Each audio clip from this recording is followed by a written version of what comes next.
Okay, this is a small outline for the Numbers chapter. Author, Moses.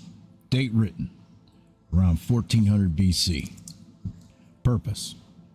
Numbers means in the wilderness. This is a book about Israel's intended journey into the Promised Land and the arrested development because of their unwillingness to believe and enter in. In spite of God's numerous miracles, interventions, and provisions, and his presence going with them, Israel continually fell back in fear and unbelief, grumbling and murmuring all along the way.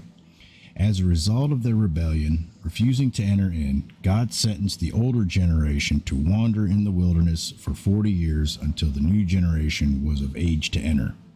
The older generation perished in their unbelief as God patiently sought to teach the younger ones to believe, to trust, and thus reclaim their inheritance. In the book of Exodus, it took only 40 years to get the nation of Israel out of Egypt. 40 hours to get the nation of Israel out of Egypt. But in the book of Numbers, it takes 40 years to get Egypt out of Israel. Key verses. Thus you shall bless the sons of Israel. You shall say to them, the Lord bless you and keep you. The Lord make his face shine on you and be gracious to you. The Lord lift up his countenance on you and give you peace. Numbers 6, 23 through 26. The Lord said to Moses, is the Lord's power limited? Now you shall see whether my word will come true for you or not. Numbers 11:23. Surely all men who have seen my glory and my signs, which I performed in Egypt and in the wilderness, yet have put me to the test these 10 times, and have not listened to my voice, shall by no means see the land which I swore to their fathers, nor shall any of those who spurned me see it. But my servant Caleb, because he has had a different spirit and has followed me fully, I will bring into the land which he entered, and his descendants shall take possession of it. Numbers 14:22 through 24. Key people: Moses, Aaron, Joshua, Caleb, Miriam, Eleazar, Korah, Balaam. That's it. All right. Fourth book of Moses, Numbers. Numbers 1, the census of Israel's warriors.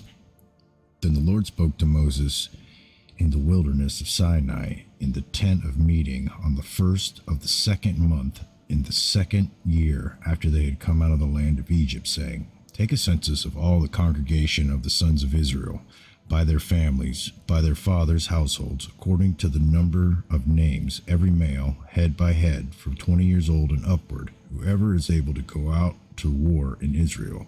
You and Aaron shall number them by their armies. With you, moreover, there shall be a man of each tribe, each one head of his father's household. These then are the names of the men who shall stand with you. Of Reuben, Eleazar, the son of Shadur; of Simon, Shelomel, the son of Zurishaddai; of Judah, Nahshon, the son of Amminadab; of Issachar, Nathaniel, the son of Zur; of Zebulun, Elab, the son of Helon; of the sons of Joseph; of Ephraim, Elishama, the son of Ammihud; of Manasseh, Gamaliel. I knew these names would come back. I knew it. The son of Pedahazur; of Benjamin, Abidan, the son of Gideoni; of Dan, Ahiezer, the son of I can't say that one. Amasadai; of Asher, Pagil, the son of Otran; of Gad, Elisaph, the son of Duel; of Naphtali, Ahira, the son of Enan. These are they who, were called the congregation, the leaders of their fathers' tribes. They were the heads of the divisions of Israel. So Moses and Aaron took these men who had been designated by name, and they assembled all the congregation together on the first of the second month. Then they registered by ancestry and their families, by their fathers' households, according to the number of names, from 20 years old and upward, head by head, just as the Lord had commanded Moses. So he numbered them in the wilderness of Sinai. Now the sons of Reuben, Israel's firstborn, their genealogical registration by their families, by their fathers' households, according to the number of names, head by head, every male from 20 years old and upward, whoever was able to go out to war. Their numbered men of the tribe of Reuben were 46,500. Of the sons of Simon, their genealogical registration by their families, by their fathers' households, their numbered men according to the number of names, head by head, every male from 20 years old and upward, whoever was able to go out to war. Their numbered men of the tribe of Simeon, Simeon,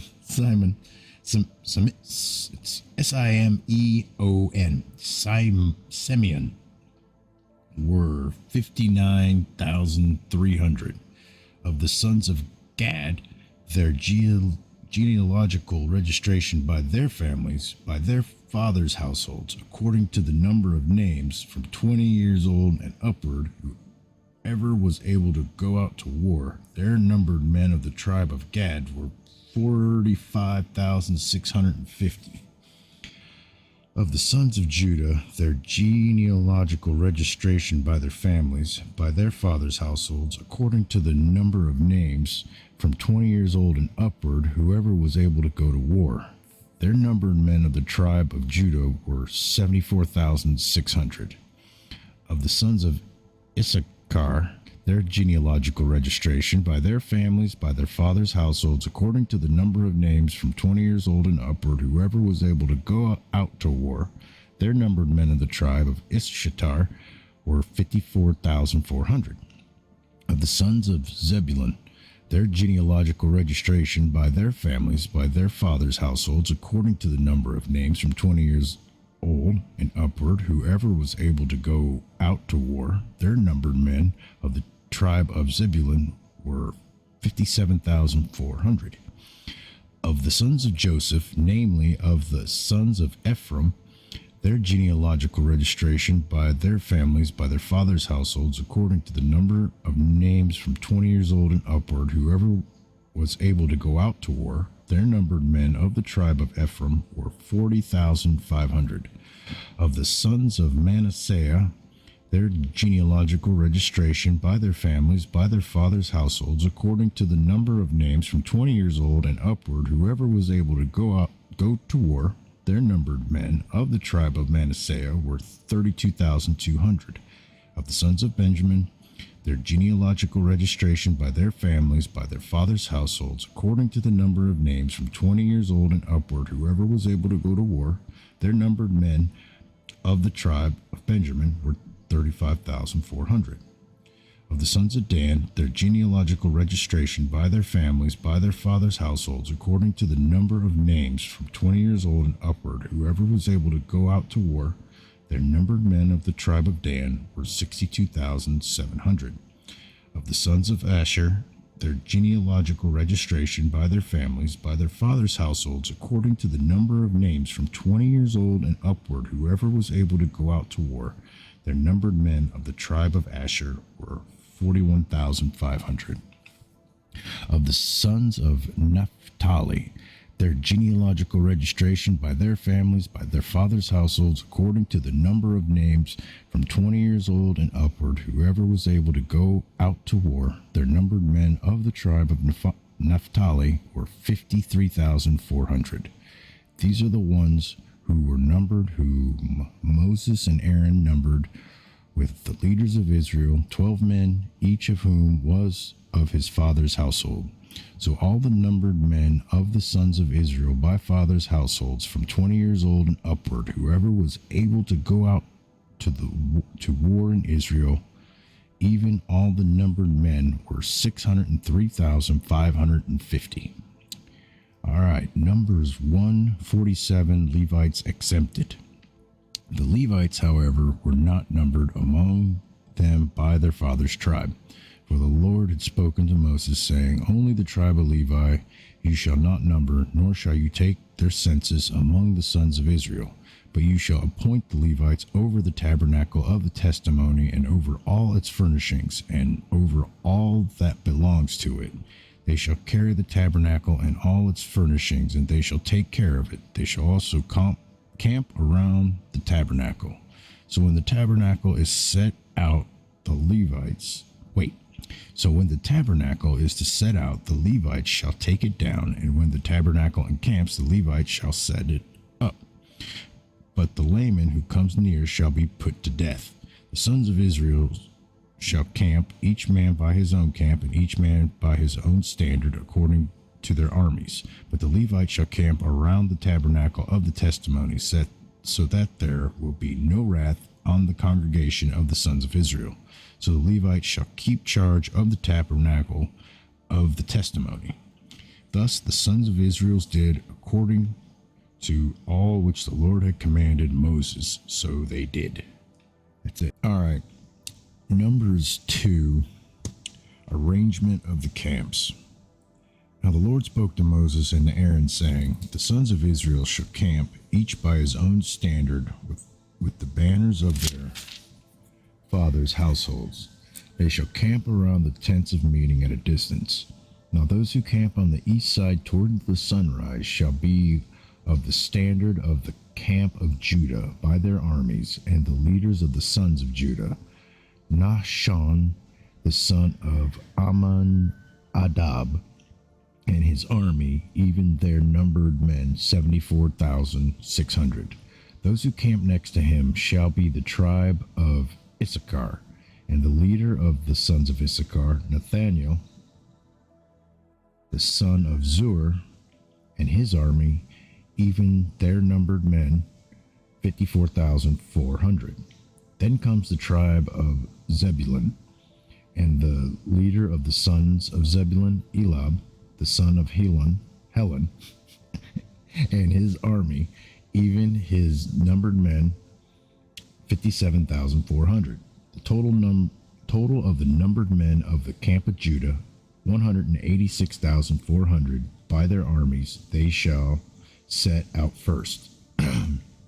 On the south side shall be the standard of the camp of Reuben by their armies, and the leader of the sons of Reuben, Elizur, the son of Shedur, and his army, even their numbered men, 46,500. Those who camp next to him shall be the tribe of Simon, and the leader of the sons of Simon, Shelomel,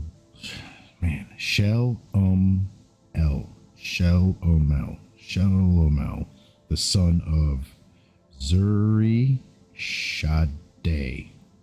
and his army, even their numbered men, 59,300. Then comes the tribe of Gad, and the leader of the sons of Gad, Elisaph, the son of Duel, and his army, even their numbered men, 45,650. The total of the numbered men of the camp of Reuben, 151,450 by their armies, and they shall set out second. Then the tent of meeting shall set out with the camp of the Levites in the midst of the camps, just as they camp, so they shall set out every man in his place by their standards. On the west side shall be the standard of the camp of Ephraim by their armies, and the leader of the sons of Ephraim shall be Elishama, the son of Ammihud, and his army, even their numbered men, 4,500.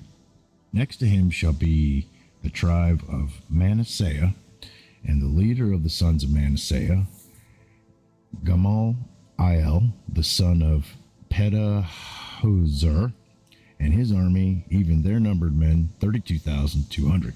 Then comes the tribe of Benjamin, and the leader of the sons of Benjamin, Abidan, the son of Gideoni, and his army, even their numbered men, 35,400. The total of the numbered men of the camp of Ephraim, 108,100 by their armies, and they shall set out third.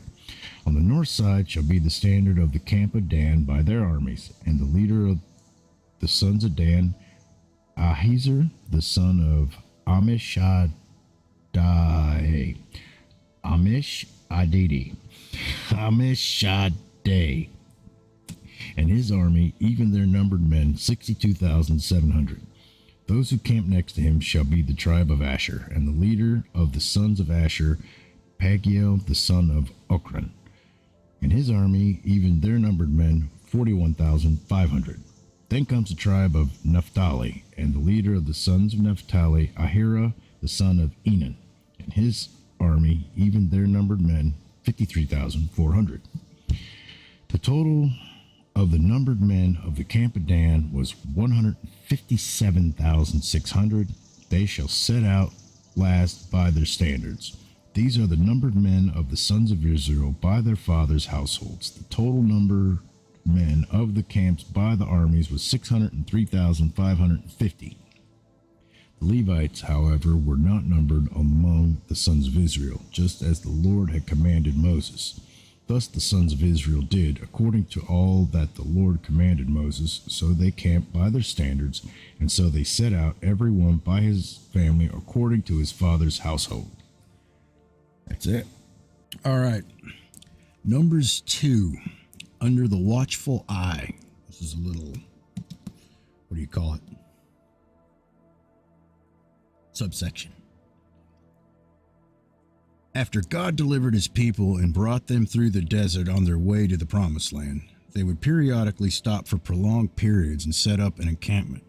On those occasions, God gave clear instructions as to how the 12 tribes were to arrange themselves. 3 tribes each were to set up their camps north, south, east, and west of the Holy Temple, in order that the 4 groups of 3 would know where to locate. A specific banner was raised at each compass point around the temple, displaying a specific emblem or seal for the tribes for that location. And each tribe also had its own identifying emblem or seal, as God instructed Moses. The sons of Israel shall camp, each by his own standard, with the banners of their fathers' households. Numbers 2:2. All right. Throughout the Bible, banners, that is, flags containing specific recognizable emblems, were raised and used to identify the Lord's people. Psalm 64, Isaiah 5:26, 11:10 through 12, 13:2, 18:3. What's fascinating to note is that when you account for the numbers listed for each tribe, the arrangement of Israel's encampment would actually form the shape of a cross when viewed from above, with the temple and the ark of his presence and the mercy seat in the midst. Coincidence, or perhaps the mystery of the gospel and his purpose hidden in plain sight until its appointed time. 1 Corinthians 2:7. America also used an emblem or a seal to identify itself, called the Great Seal of the United States. History begins with the birth of a nation on July 4, 1776. On that day, Congress appointed John Adams, Benjamin Franklin, and Thomas Jefferson to bring in a device for a seal for the United States of America. They eventually proposed crest, the eye of providence in a radiant angle whose glory extends over the shield and beyond the figures. On the other side of the great seal, said seal, should be the following device: Pharaoh sitting in an open chariot, a crown on his head and a sword in his hand, passing through the divided waters of the Red Sea in pursuit of the Israelites. Raised from a pillar of fire in the cloud, expressive of the divine presence and command, beaming on Moses, who stands on the shore, and extending his hand over the sea causes it to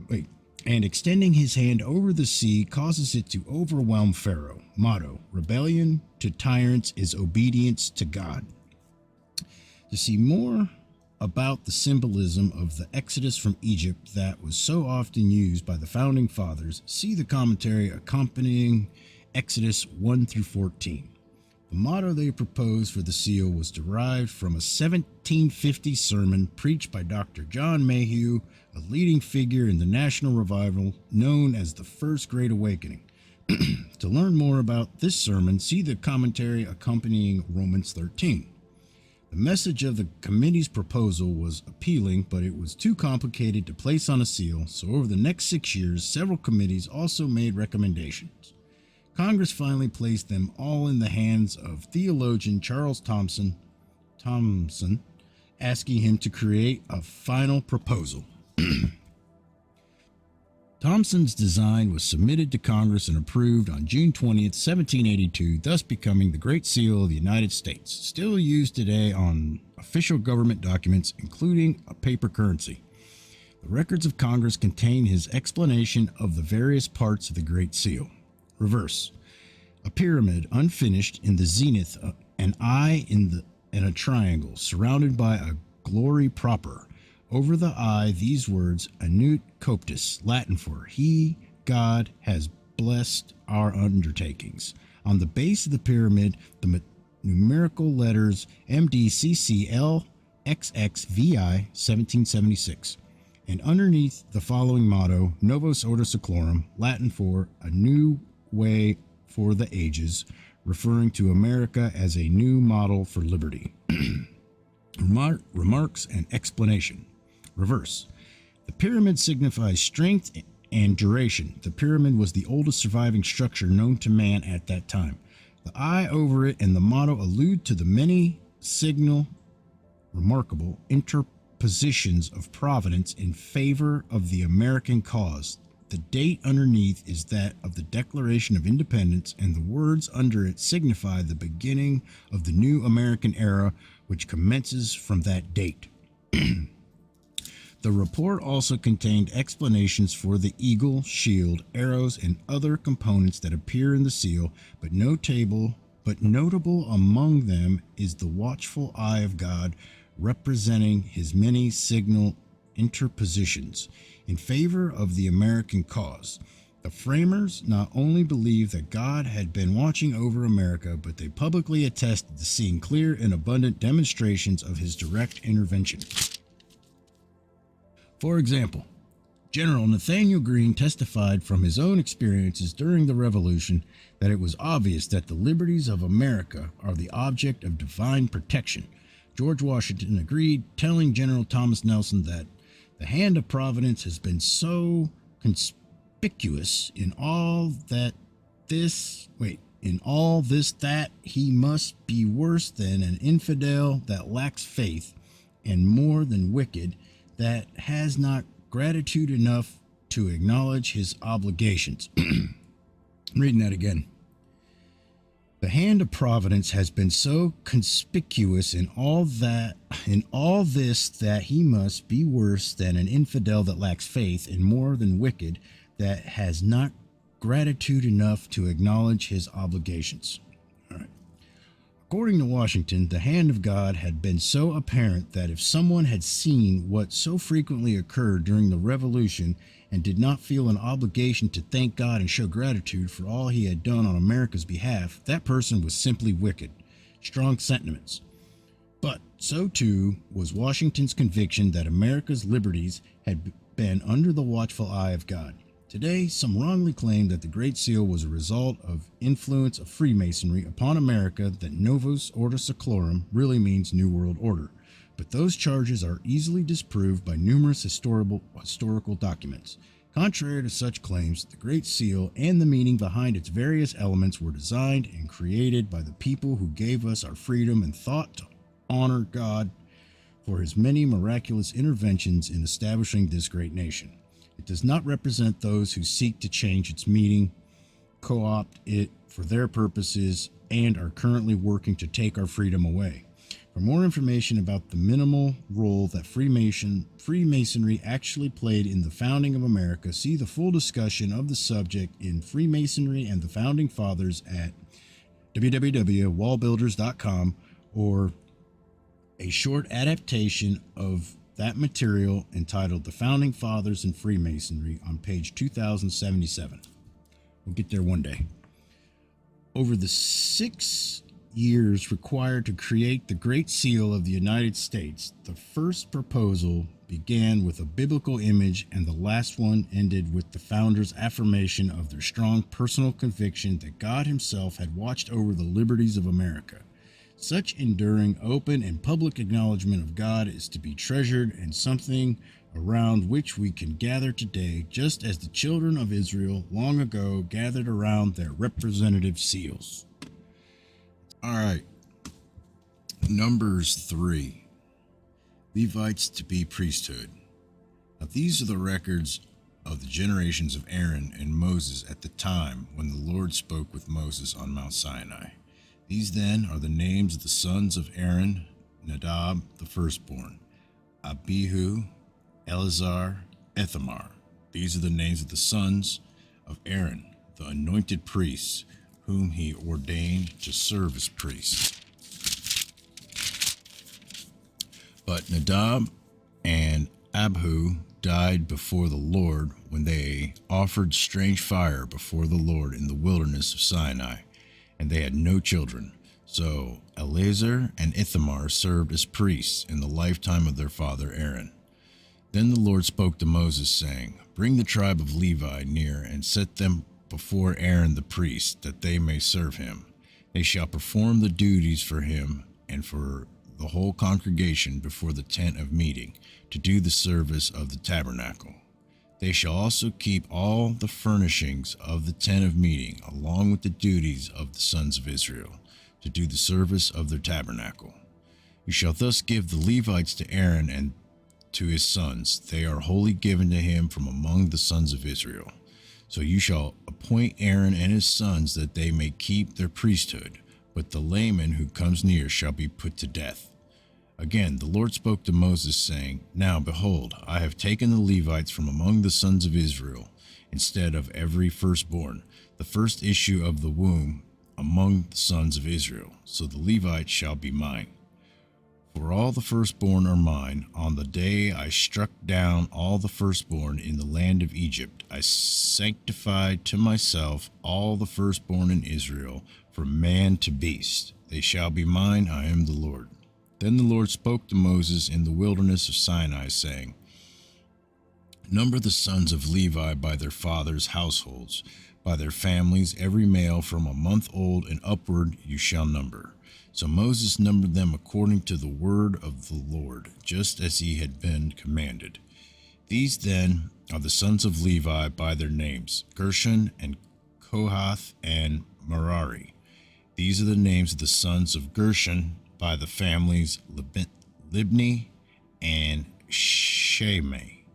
And the sons of Kohath by their families: Amram and Izhar, Hebron and Uzziel.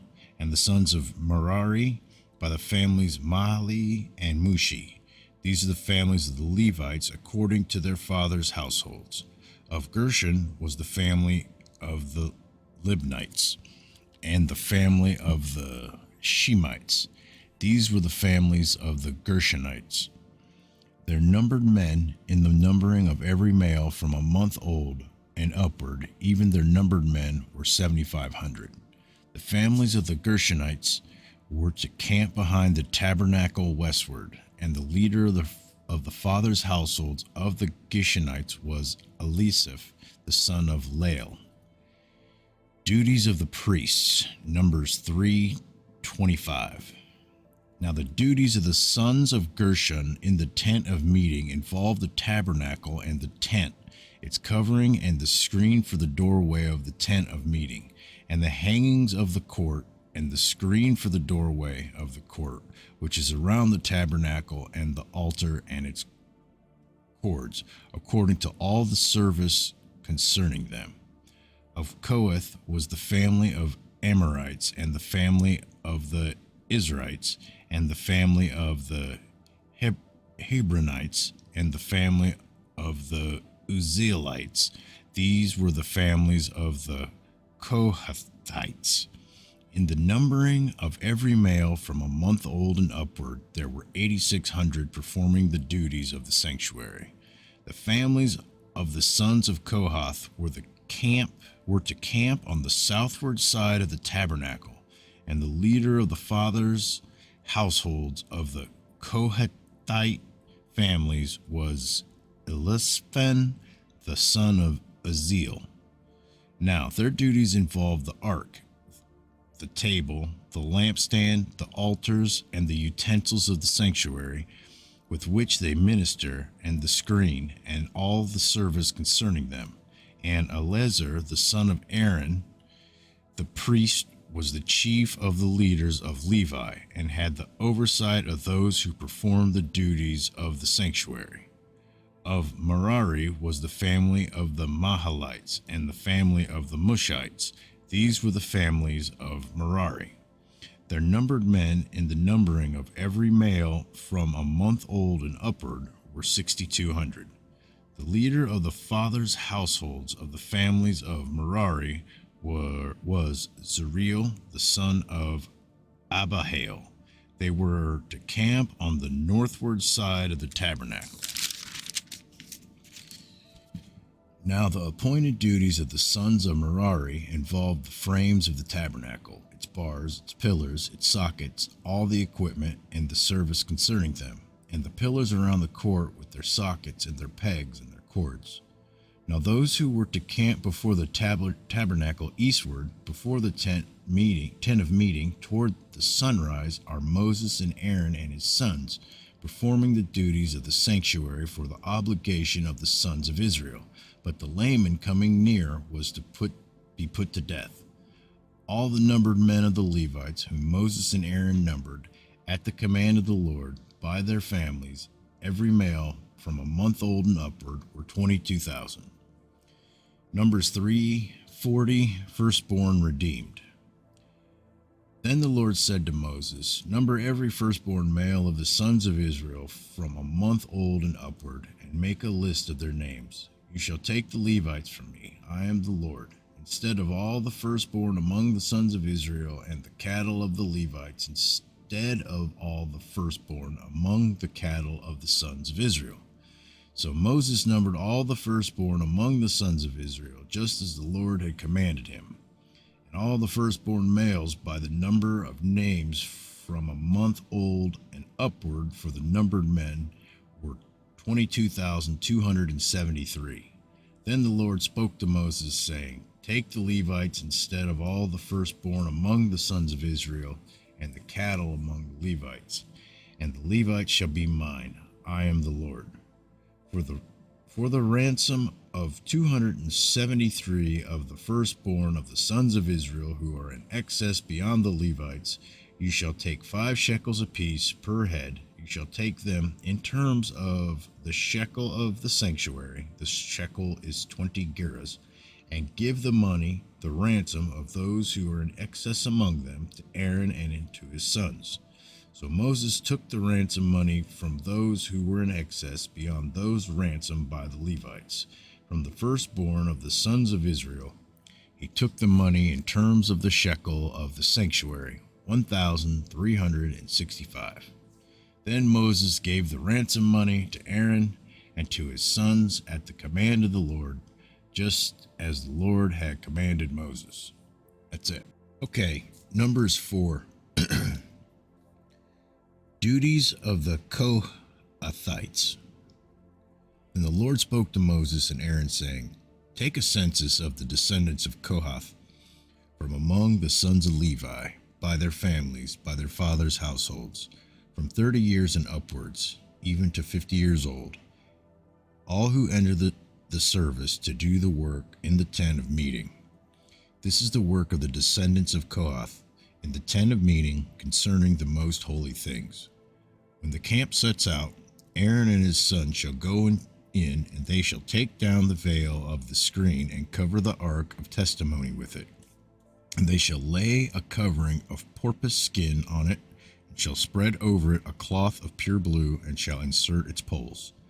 Over the table of the bread of the presence, they shall also spread a cloth of blue, and put it on the dishes and the pans, and the sacrificial bowls and the jars for the drink offering, and the continual bread shall be on it. They shall spread over them a cloth of scarlet material, and cover the same with a covering of porpoise skin, and they shall insert its poles. Then they shall take a blue cloth and cover the lampstand for the light, along with its lamps and its snuffers and its trays and all its oil vessels by which they serve it, and they shall put it and all its utensils in a covering of porpoise skin, and shall put it on the carrying bars. Over the golden altar they shall spread a blue cloth and cover it with a covering of porpoise skin, and shall insert its poles. And they shall take all the utensils of service with which they serve in the sanctuary, and put them in a blue cloth, and cover them with covering of porpoise skin, and put them on the carrying bars. Then they shall take away the ashes from the altar, and spread a purple cloth over it. They shall also put on it all its utensils by which they serve in connection with it, the fire pans, the forks, and the shovels, and the basins, all the utensils of the altar, and they shall spread a cover of porpoise skin over it, and insert its poles. When Aaron and his sons have finished covering the holy objects and all the furnishings of the sanctuary, when the camp is to set out, after the sons of Kohath shall come to carry them, so that they will not touch the holy objects and die. These are the things in the tent of meeting which the sons of Kohath are to carry. The responsibility of Eleazar, the son of Aaron, the priest, is the oil for the light and the fragrant incense of the continual grain offering and the anointing oil. The responsibility of all the tabernacle and all that is in it, with the sanctuary and its furnishings.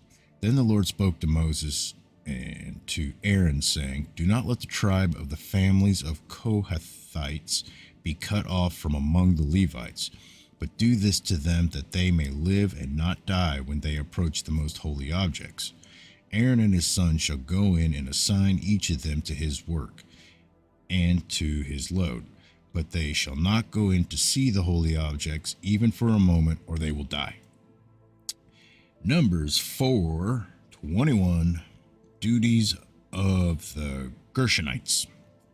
Then the Lord spoke to Moses, saying, Take a census of the sons of Gershon also, by their fathers' households, by their families, from 30 years and upward to 50 years old.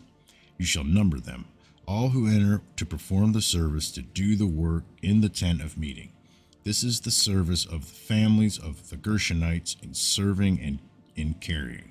They shall carry the curtains of the tabernacle and the tent of meeting with its coverings, and the covering of porpoise skin that is on top of it, and the screen for the doorway and the tent of meeting, and the hangings of the court, and the screen for the doorway of the gate of the court which is around the tabernacle and the altar, and their cords and all their equipment for their service, and all that is to be done they shall perform.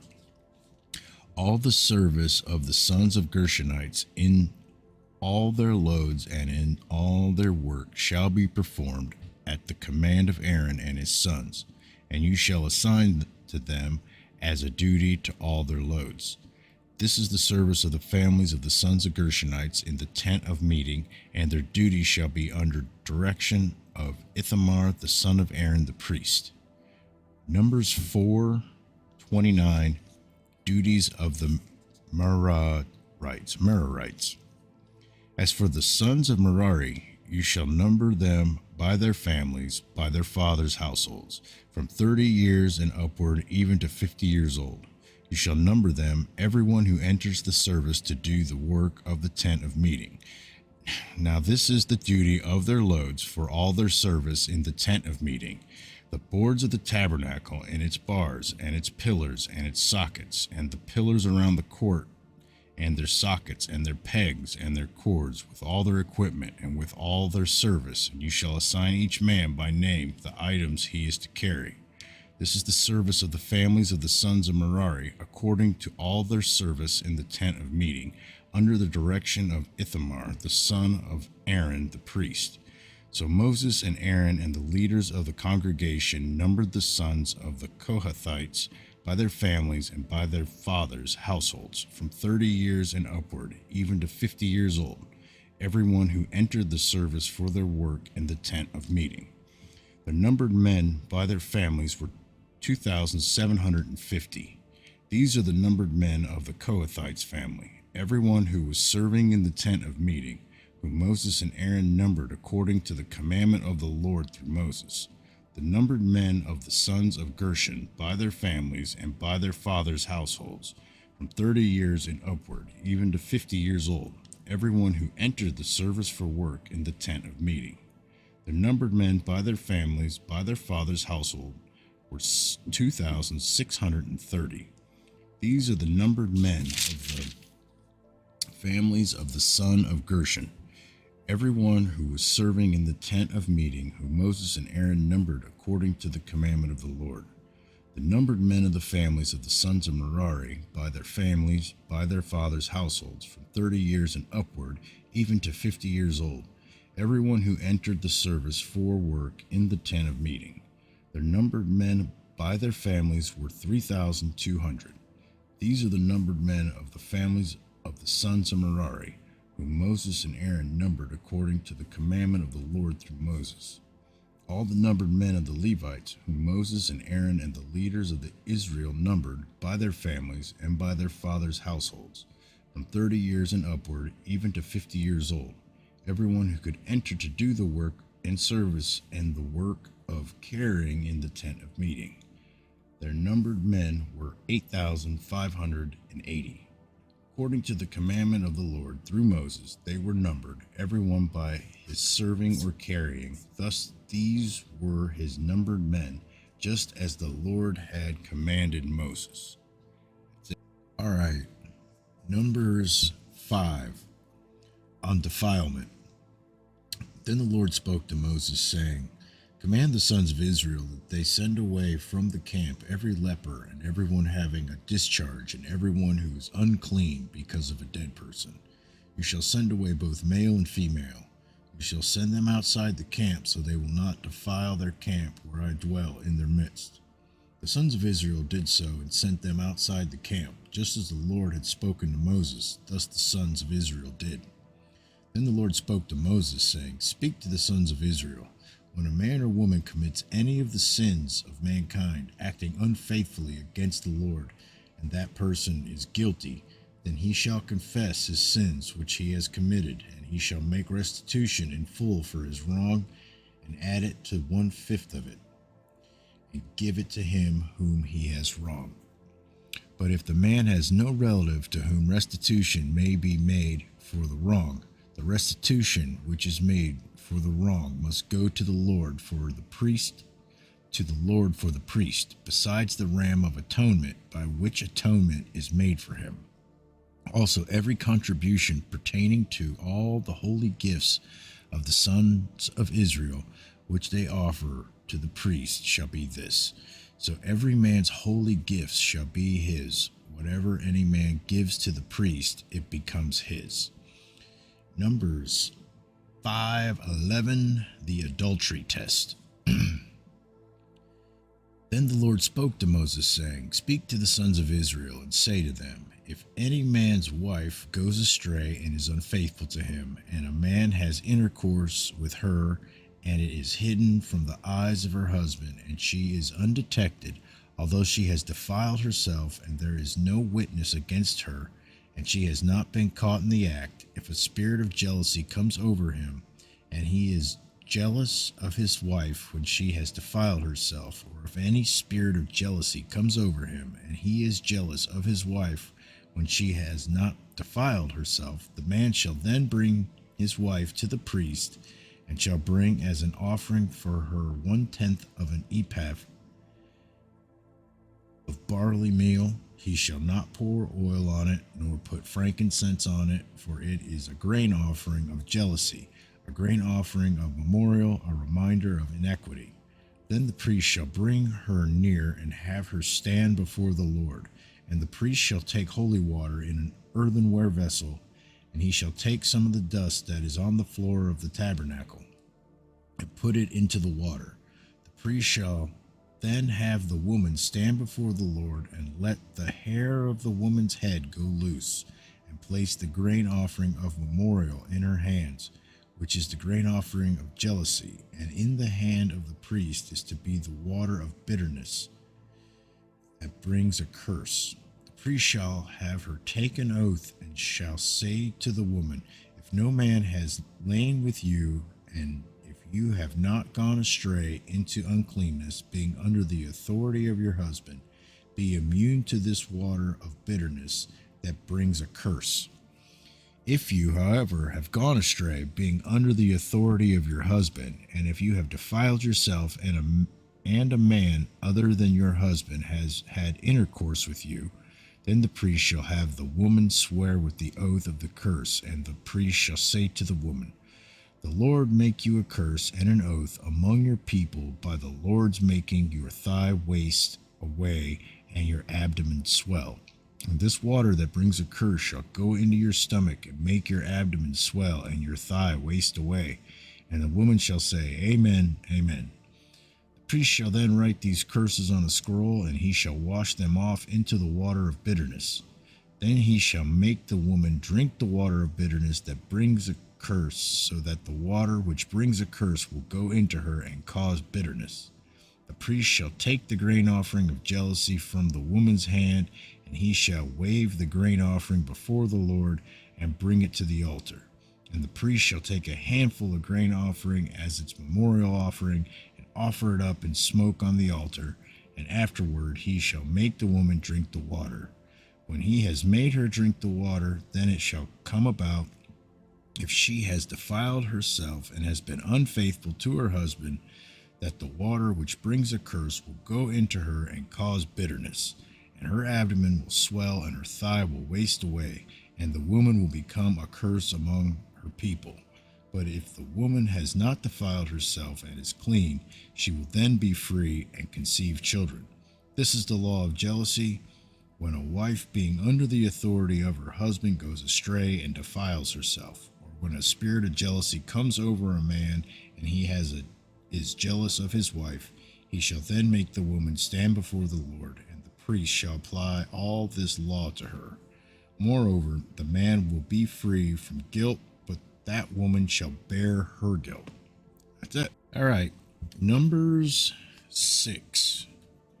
Law of the Nazarites. Again the Lord spoke to Moses, saying, Speak to the sons of Israel, and say to them, when a man or woman makes a special vow, the vow of the Nazarite, to dedicate himself to the Lord, he shall abstain from wine and strong drink. He shall drink no vinegar, whether made from wine or strong drink, nor shall he drink any grape juice, nor eat fresh or dried grapes. All the days of his separation he shall not eat anything that is produced by the grapevine, from the seeds even the skin. All the days of his vow of separation no razor shall pass over his head. He shall be holy until the days are fulfilled, for which he separated himself to the Lord. He shall let the locks of hair on his head grow long. All the days of his separation to the Lord he shall not go near to a dead person. He shall not make himself unclean for his father or for his mother, for his brother or for his sister, when they die, because his separation to God is on his head. All the days of his separation he is holy to the Lord. But if a man dies very suddenly beside him, and he defiles his dedicated head of hair, then he shall shave his head on the day when he becomes clean. He shall shave it on the 7th day. Then on the 8th day he shall bring 2 turtle doves or 2 young pigeons to the priest, to the doorway of the tent of meeting. The priest shall offer one for a sin offering and the other for a burnt offering, and make atonement for him concerning his sin because of the dead person. And that same day he shall consecrate his head, and shall dedicate to the Lord his days as a Nazarite, and shall bring a male lamb a year old for a guilt offering. But the former days will be void, because his separation was defiled. Now this is the law of the Nazarite when the days of his separation are fulfilled. He shall bring the offering to the doorway of the tent of meeting. He shall present his offerings to the Lord, 1 male lamb, a year old without defect for a burnt offering, and 1 ewe lamb, a year old without defect for a sin offering, and 1 ram without defect for a peace offering. and a basket of unleavened cakes of fine flour mixed with oil and unleavened wafers, spread with oil, along with their grain offering and their drink offering. Then the priest shall present them before the Lord, and shall offer his sin offering and his burnt offering. He shall also offer the ram for a sacrifice of peace offerings to the Lord. Together with the basket of unleavened cakes, the priest shall likewise offer its grain offering and its drink offering. The Nazirite shall then shave his dedicated head of hair at the doorway of the tent of meeting, and take the dedicated hair of his head and put it on the fire which is under the sacrifice of peace offerings. The priest shall take the ram's shoulder when it has been boiled, and one unleavened cake out of the basket, and one unleavened wafer, and shall put them on the hands of the Nazirite after he shaved his dedicated hair. Then the priest shall wave them for a wave offering before the Lord. It is holy for the priest, together with the breast offered by waving and the thigh offered by lifting up, and afterward the Nazirite may drink wine. This is the law of the Nazirite who vows his offering to the Lord according to the separation, in addition to what else he can afford, according to his vow which he takes, so he shall do according to the law of his separations. Numbers 6:22, Aaron's benediction. Then the Lord spoke to Moses, saying, Speak to Aaron and his sons, saying, Thus you shall bless the sons of Israel. You shall say to them, The Lord bless you and keep you. The Lord make his face shine on you and be gracious to you. The Lord lift up his countenance on you and give you peace. So they shall invoke my name on the sons of Israel, and I then will bless them. Okay. Numbers 7, offerings of the leaders. Now on the day that Moses had finished setting up the tabernacle, he anointed it and consecrated it with all its furnishings, and the altar and all its utensils. He anointed them and consecrated them also. Then the leaders of Israel, the heads of their fathers' households, made an offering. They were the leaders of the tribes. They were the ones who were over the numbered men. When they brought their offering before the Lord, 6 covered carts and 12 oxen, a cart for every 2 of the leaders, and an ox for each one. Then they presented them before the tabernacle. Then the Lord spoke to Moses, saying, Accept these things from them, that they may be used in the service of the tent of meeting, and you shall give them to the Levites, to each man according to his service. So Moses took the carts and the oxen and gave them to the Levites. 2 carts and 4 oxen he gave to the sons of Gershon, according to their service, and 4 carts and 8 oxen he gave to the sons of Merari, according to their service, under the direction of Ithamar, the son of Aaron the priest. But he did not give any of the sons of Kohath, because theirs was the service of the holy objects, which they carried on the shoulder. The leaders offered the dedication offering for the altar when it was anointed, so the leaders offered their offering before the altar. Then the Lord said to Moses, Let them present their offering 1 leader each day for their dedication of the altar. Now the one who presented his offering on the first day was Nahashon, the son of Amminadab, of the tribe of Judah.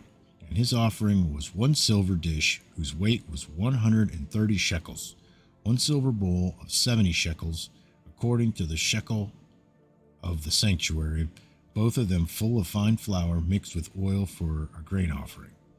1 gold pan of 10 shekels, full of incense, 1 bull, 1 ram, 1 male lamb, 1-year-old, for a burnt offering, 1 male goat for a sin offering, and for the sacrifice of peace offerings, 2 oxen, 5 rams, 5 male goats, 5 male lambs, 1-year-old.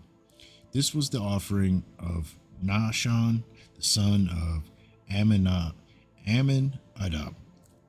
On the second day, Nathaniel, the son of Zoar, leader of Issachar, presented an offering. He presented as his offering 1 silver dish, whose weight was 130 shekels, 1 silver bowl of 70 shekels, according to the shekel of the sanctuary, both of them full of fine flour mixed with oil for a grain offering, 1 gold pan of 10 shekels, full of incense, 1 bull, 1 ram, 1 male lamb, 1-year-old, for a burnt offering, one male goat for a sin offering, and for the sacrifice of peace offerings, 2 oxen, 5 rams, 5 male goats, 5 male lambs, 1 year old. This was the offering of Nathaniel, the son of Zuar. On the 3rd day, it was Elab, the son of Helon, leader of the sons of Zebulun. His offering was 1 silver dish whose weight was 130 shekels, 1 silver bowl of 70 shekels according to the shekel of the sanctuary, both of them full of fine flour mixed with oil for a grain offering, 1 gold pan of 10 shekels full of incense, 1 young bull, 1 ram, 1 male lamb 1 year old for the burnt offering, 1 male goat for a sin offering, and for the sacrifice of peace offering, 2 oxen, 5 ram, 5 male goats, 5 male lambs 1 year old. This was the offering of Eliab, the son of Helon. On the 4th day, it was Eluzar, the son of Shedder, leader of the son of Reuben. His offering was 1 silver dish whose weight was 130 shekels, 1 silver bowl of 70 shekels according to the shekel of the sanctuary, both of them full of fine flour mixed with oil for a grain offering, 1 gold pan of 10 shekels full of incense, 1 bull, 1 ram, 1 male lamb 1 year old for a burnt offering, 1 male goat for a sin offering. For the sacrifice of peace offerings, 2 oxen, 5 rams, 5 male goats, 5 male lambs 1 year old. This was the offering of Elazar, the son of Shedder. On the 5th day, it was Umiel, the son of Zuri Shaddai, leader of the children of Simon. His offering was 1 silver dish whose weight was 130 shekels, 1 silver bowl of 70 shekels, according to the shekel of the sanctuary, both of them full of fine flour mixed with oil for a grain offering, 1 gold pan of 10 shekels, full of incense, 1 bull, 1 ram, 1 male lamb 1 year old for a burnt offering, 1 male goat for a sin offering, and for the sacrifice of peace offerings, 2 oxen, 5 rams, 5 male goats, 5 male lambs 1 year old. This was the offering of Umiel, the son of Zuri Shaddai. On the 6th day, it was Elisaph, the son of Duel, leader of the sons of Gad. His offering was 1 silver dish whose weight was 130 shekels, 1 silver bowl of 70 shekels, according to the shekel of the sanctuary, both of them full of fine flour mixed with oil for a grain offering, 1 gold pan of 10 shekels full of incense, 1 bull, 1 ram, 1 male lamb 1 year old for a burnt offering, 1 male goat for a sin offering, and for the sacrifice of peace offering, 2 oxen, 5 ram, 5 male goats, 5 lambs 1 year old. This was the offering of Eliasaph, the son of Duel. On the 7th day, it was Elishama, the son of Amihud, leader of the sons of Ephraim. His offering was 1 silver dish whose weight was 130 shekels, 1 silver bowl of 70 shekels, according to the shekel of sanctuary, both of them full of fine flour mixed with oil for a grain offering, 1 gold pan of 10 shekels full of incense, 1 bull, 1 ram, 1 male lamb 1 year old for a burnt offering, 1 male goat for a sin offering, and for the sacrifice of peace offerings, we got 2 oxen, 5 rams, 5 male goats, 5 male lambs 1 year old. This was the offering of Elishama, the son of Ammihud. On the 8th day, it was Gamaliel, the son of Pedahuzur, leader of the sons of Manasseh. His offering was 1 silver dish whose weight was 130 shekels, 1 silver bowl of 70 shekels, according to the shekel of the sanctuary, both of them full of fine flour mixed with oil for a grain offering, 1 gold pan of 10 shekels full of incense, 1 bull, 1 ram, 1 male lamb 1 year old for a burnt offering, 1 male goat for a sin offering, and for the sacrifice of peace offering, 2 oxen, 5 rams, 5 male goats, 5 male lambs 1 year old. This was the offering of Gamaliel, the son of Pedahzur. On the 9th day, it was Abidan, the son of Gideoni, leader of the sons of Benjamin. His offering was 1 silver dish, whose weight was 130 shekels, 1 silver bowl of 70 shekels, according to the shekel of the sanctuary, both of them full of fine flour mixed with oil for a grain offering, 1 gold pan of 10 shekels, full of incense, 1 bull, 1 ram, 1 male lamb 1 year old for a burnt offering, 1 male goat for a sin offering. For the sacrifice of peace offering was 2 oxen, 5 rams, 5 male goats, 5 male lambs 1 year old. This was the offering of Abidan the son of Gideoni.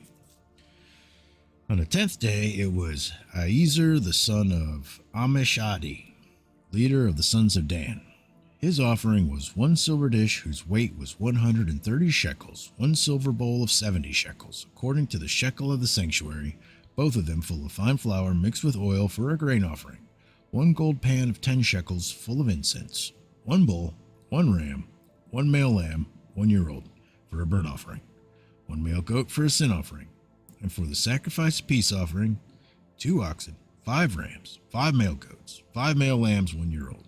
This was the offering of Aiezer the son of Amishadi. On the 11th day it was Pagiel the son of Ochran, leader of the sons of Asher. His offering was 1 silver dish whose weight was 130 shekels, 1 silver bowl of 70 shekels, according to the shekel of the sanctuary, both of them full of fine flour mixed with oil for a grain offering, 1 gold pan of 10 shekels, full of incense, 1 bull, 1 ram, 1 male lamb 1 year old for a burnt offering, 1 male goat for a sin offering, and for the sacrifice of peace offering, 2 oxen, 5 rams, 5 male goats, 5 male lambs 1 year old. This was the offering of Pagiel the son of Ochran. On the 12th day it was Ahira the son of Enan, leader of the sons of Naphtali. His offering was 1 silver dish whose weight was 130 shekels, 1 silver bowl of 70 shekels, according to the shekel of the sanctuary, both of them full of fine flour mixed with oil for a grain offering, 1 gold pan of 10 shekels, full of incense, 1 bull, 1 ram, 1 male lamb 1 year old for a burnt offering, 1 male goat for a sin offering, and for the sacrifice of peace, 2 oxen, 5 rams, 5 male goats, 5 male lambs 1 year old. This was the offering of Ahira the son of Enan. This was the dedication offering for the altar from the leaders of Israel when it was anointed: 12 silver dishes, 12 silver bowls, 12 gold pans, each silver dish weighing 130 shekels, and each bowl 70. All the silver of the utensils was 2,400 shekels, according to the shekel of the sanctuary. The 12 gold pans full of incense, weighing 10 shekels apiece, according to the shekel of the sanctuary. All the gold of the pans 120 shekels. All the oxen for the burnt offering 12 bulls, all the rams 12, the male lambs 1 year old with their grain offering 12, and the male goats for a sin offering 12, and all the oxen for the sacrifice of peace offering 24 bulls, all the 60 rams, the male goats 60, the male lambs 1 year old 60. This was the dedication offering for the altar after it was anointed. Now when Moses went into the tent of meeting to speak with him, he heard the voice speaking to him from above the mercy seat that was on the ark of the testimony from between the two cherubim. So he spoke to him. And that's it.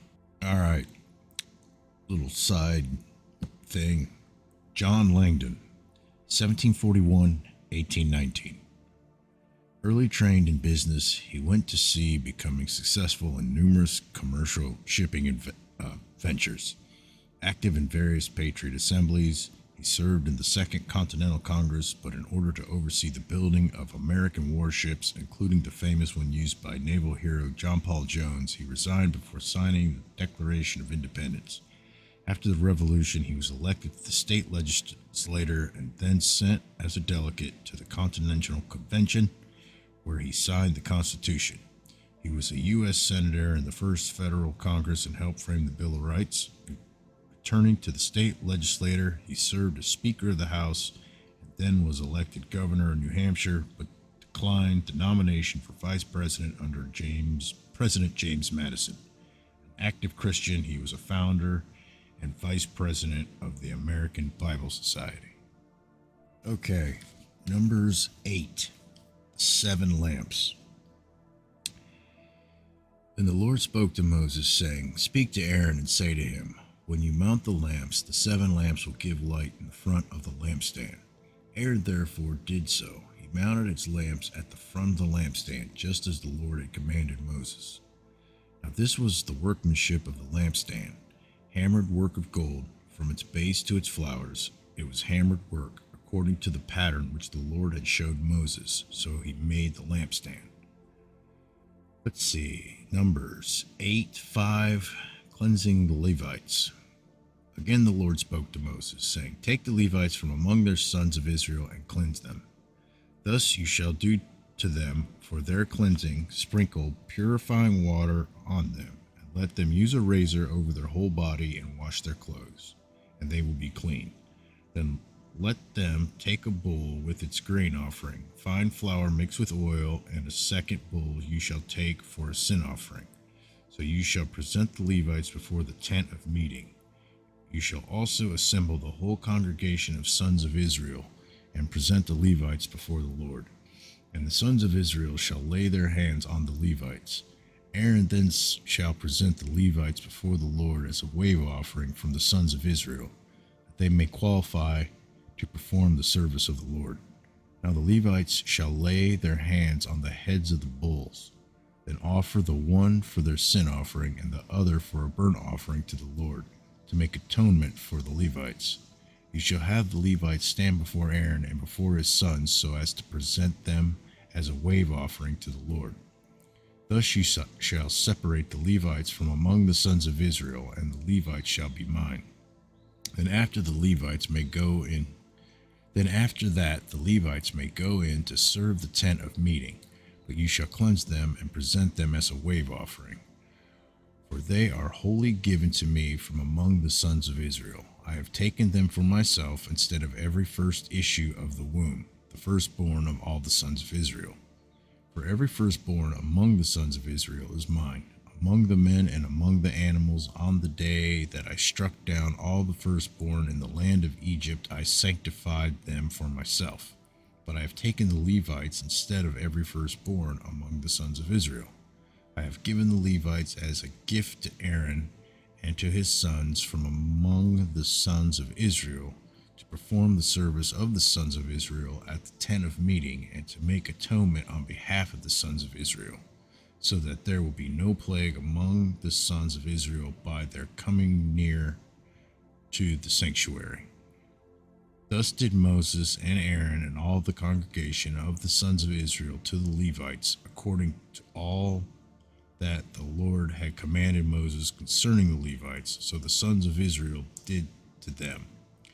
The Levites too purified themselves from sin and washed their clothes, and Aaron presented them as a wave offering before the Lord. Aaron also made atonement for them to cleanse them. Then after the Levites went in to perform their service in the tent of meeting before Aaron and before his sons, just as the Lord had commanded Moses concerning the Levites, so they did to them. Numbers 8:23, retirement.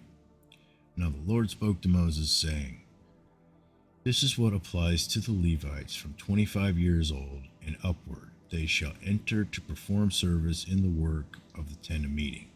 But at the age of 50 years they shall retire from service in the work and not work any more. They may, however, assist their brothers in the tent of meeting to keep an obligation, but they themselves shall do no work. Thus you shall deal with the Levites concerning their obligations. All right. Numbers 9, Passover. Thus the Lord spoke to Moses in the wilderness of Sinai in the first month of the second year after they had come out of the land of Egypt, saying, Now let the sons of Israel observe the Passover at its appointed time. On the 14th day of this month at twilight, you shall observe it at its appointed time. You shall observe it according to all its statutes and according to all its ordinances. So Moses told the sons of Israel to observe the Passover. They observed the Passover in the first month on the 14th day of the month at twilight in the wilderness of Sinai, according to all that the Lord had commanded Moses, so the sons of Israel did. But there were some men who were unclean because of the dead person, so that they could not observe Passover on that day. So they came before Moses and Aaron on that day. Those men said to him, "Though we are unclean because of the dead person, why are we restrained from presenting the offering of the Lord at its appointed time among the sons of Israel?" Moses therefore said to them, "Wait, and I will listen to what the Lord will command concerning you." Then the Lord spoke to Moses, saying, "Speak to the sons of Israel, saying, if any one of you or of your generations becomes unclean because of a dead person, or is on a distant journey, he may, however, observe the Passover to the Lord. In the second month, on the 14th day at twilight, they shall observe it. They shall eat it with the unleavened bread and bitter herbs. They shall leave none of it until morning, nor break a bone of it. According to all the statute of the Passover, they shall observe it.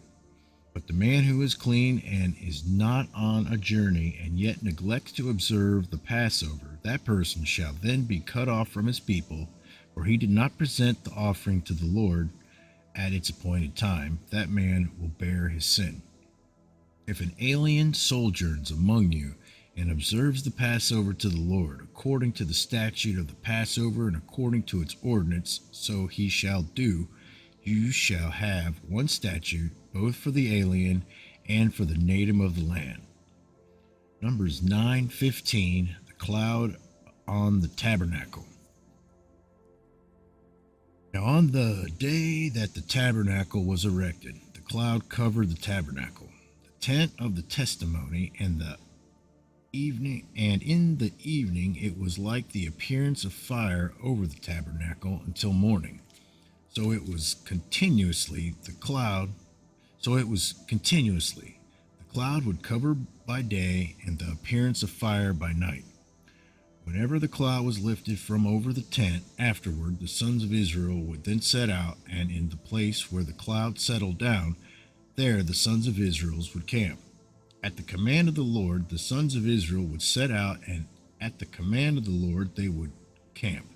As long as the cloud settled over the tabernacle, they remained camped. Even when the cloud lingered over the tabernacle for many days, the sons of Israel would keep the Lord's charge and not set out. If sometimes the cloud remained a few days over the tabernacle, according to the command of the Lord, they remained camped. Then according to the command of the Lord, they set out. If sometimes the cloud remained from evening until morning, when the cloud was lifted in the morning, they would move out, or if it remained in the daytime and at night, whenever the cloud was lifted, they would set out. Whether it was 2 days or a month or a year that the cloud lingered over the tabernacle, staying above it, the sons of Israel remained camped and did not set out. But when it was lifted, they did set out. At the command of the Lord they camped, and at the command of the Lord they set out. They kept the Lord's charge according to the command of the Lord through Moses. All right. Numbers 10, the silver trumpets. The Lord spoke further to Moses, saying, "Make yourself 2 trumpets of silver, of hammered work you shall make them, and you shall use them for summoning the congregation and for having the camp set out. When both are blown, all the congregation shall gather themselves to you at the doorway of the tent of meeting. Yet if only one is blown, then the leaders, the heads of the divisions of Israel, shall assemble before you. When you blow an alarm, the camps that are pitched on the east side shall set out. When you blow an alarm the second time, the camps that are pitched on the south side shall set out. And an alarm is to be blown for them to set out. When convening the assembly, however, you shall blow without sounding the alarm. When convening the assembly, however, you shall blow without sounding the alarm. The priestly sons of Aaron, moreover, shall blow the trumpets, and this shall be for your perpetual statute throughout your generations.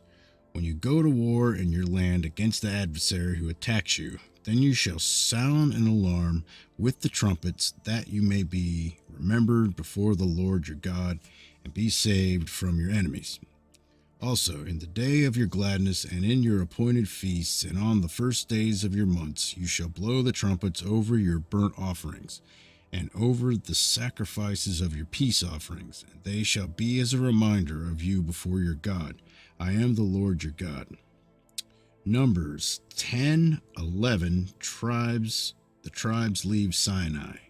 Now in the second year, in the second month, on the 20th of the month, the cloud was lifted from the tabernacle of the testimony, and the sons of Israel set out on their journeys from the wilderness of Sinai. Then the cloud settled down in the wilderness of Paran. So they moved out for the first time according to the commandment of the Lord through Moses. The standard of the camp of the sons of Judah according to their armies set out first, with Nahshon the son of Amminadab over its army, and Nathaniel the son of Zuar over the tribal army of the sons of Issachar, and Eliab the son of Helion over the tribal army of the sons of Zebulun. Then the tabernacle was taken down, and the sons of Gershon and the sons of Merari, who were carrying the tabernacle, set out. Next, the standard of the camp of Reuben, according to their armies, sent out with Eleazar the son of Shedeur over its army, and Shelemiel the son of Shuri Shaddai over the tribal army of the sons of Simeon, and Elisaph the son of Duel was over the tribal army of the sons of Gad.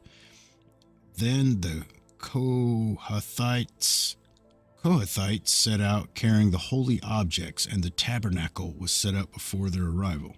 Next, the standard of the camp of the sons of Ephraim, according to their armies, was set out, with Elishama the son of Ammihud over its army, and Gamaliel the son of Pedahozur over the tribal army of the sons of Manasseh, and Abidan the son of Gideoni over the tribal army of the sons of Benjamin. Then the standard of the camp of the sons of Dan, according to their armies, which formed the rear guard for all the camps, set out, with Aiezer the son of Adi over its army, and Pagiel the son of Ochran over the tribal army of the sons of Asher, and Ahira the son of Enan over the tribal army of the sons of Naphtali. This was the order of march. This was the order of march of the sons of Israel by their armies as they set out. Then Moses said to Hobab the son of Reuel the Midianite, Moses' father-in-law, we are setting out to the place of which the Lord said, I will give it to you. Come with us, and we will do you good. For the Lord has promised good concerning Israel. But he said to him, I will not come, but rather will go to my own land and relatives. Then he said, Please do not leave us, inasmuch as you know where we should camp in the wilderness, and you will be as eyes for us.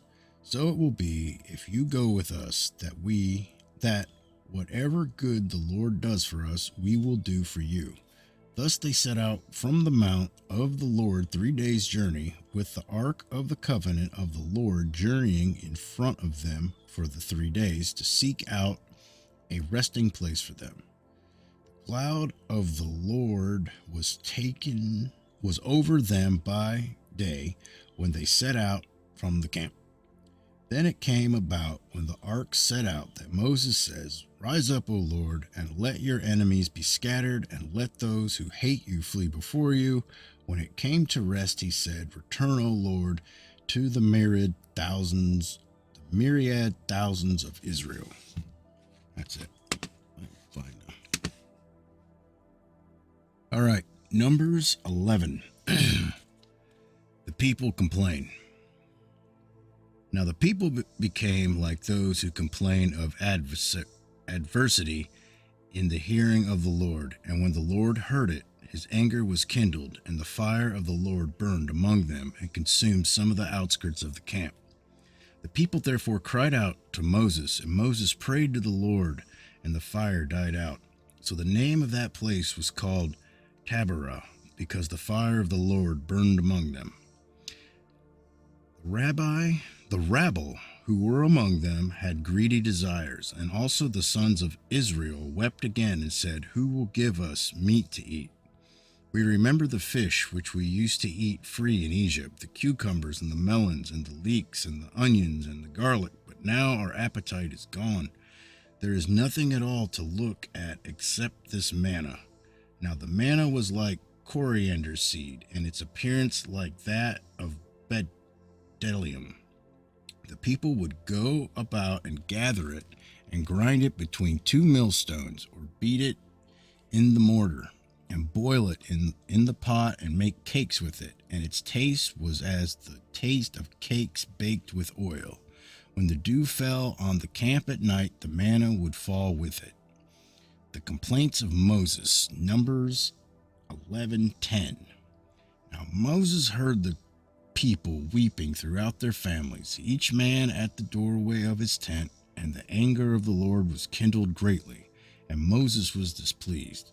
So Moses said to the Lord, "Why have you been so hard on your servant? And why have I not found favor in your sight, that you have laid the burden of all this people on me?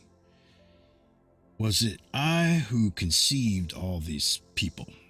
Was it I who brought them forth, that you should say to me, 'Carry them in your bosom, as a nurse carries a nursing infant to the land which you swore to their fathers'? Where am I to get meat to give to all this people? For they weep before me, saying, 'Give us meat that we may eat.'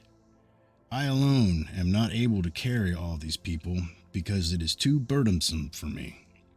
So if you are going to deal thus with me, please kill me at once. If I have found favor in your sight, and do not let me see my wretchedness." Numbers 11:16, 70 elders to assist. The Lord therefore said to Moses, "Gather for me 70 men from the elders of Israel, whom you know to be the elders of the people and their officers, and bring them to the tent of meeting, and let them take their stand there with you. Then I will come down and speak with you there, and I will take of the Spirit who is upon you, and will put him upon them, and they shall bear the burden of the people with you, so that you will not bear it all alone. Say to the people, 'Consecrate yourselves for tomorrow, and you shall eat meat. For you have wept in the ears of the Lord, saying, Oh, that someone would give us meat to eat. For we were well off in Egypt. Therefore the Lord will give you meat, and you shall eat. You shall eat not 1 day, nor 2 days, nor 5 days, nor 10 days, nor 20 days, but a whole month, until it comes out of your nostrils and becomes loathsome to you, because you have rejected the Lord who is among you, and have wept before him, saying, Why did we ever leave Egypt?' But Moses said, The people among whom I am are 600,000 on foot. Yet you have said, I will give them meat, so that they may eat for a whole month.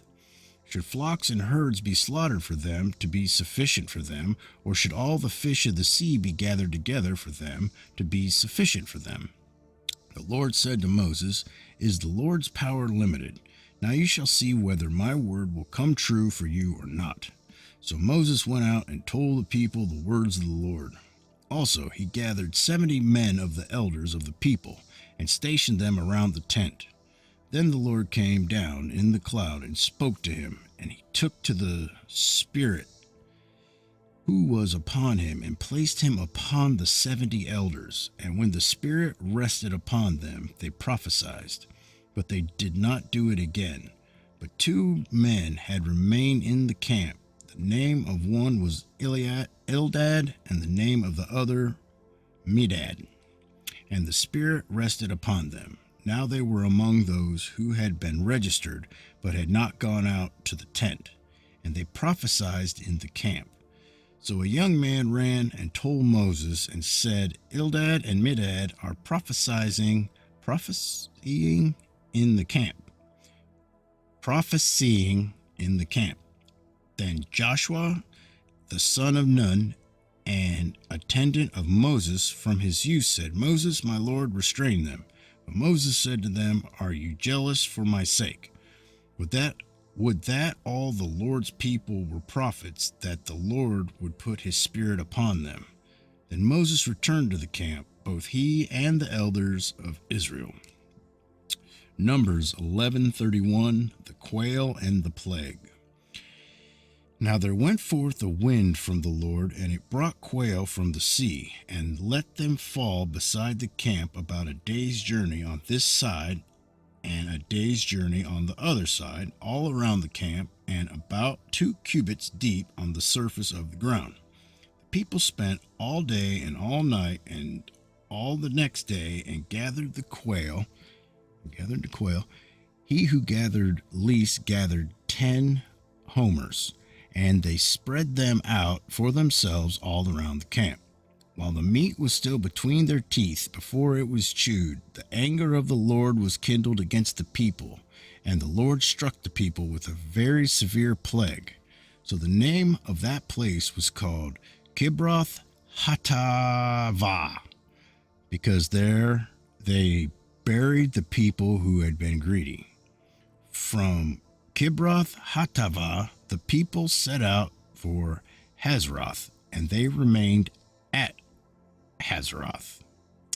I'm going to do another. Numbers 12. The murmuring of Miriam and Aaron. Then Miriam and Aaron spoke against Moses because of the Cushite woman whom he had married, for he had married a Cushite woman. And they said, Has the Lord indeed spoken only through Moses? Has he not spoken through us as well? And the Lord heard it.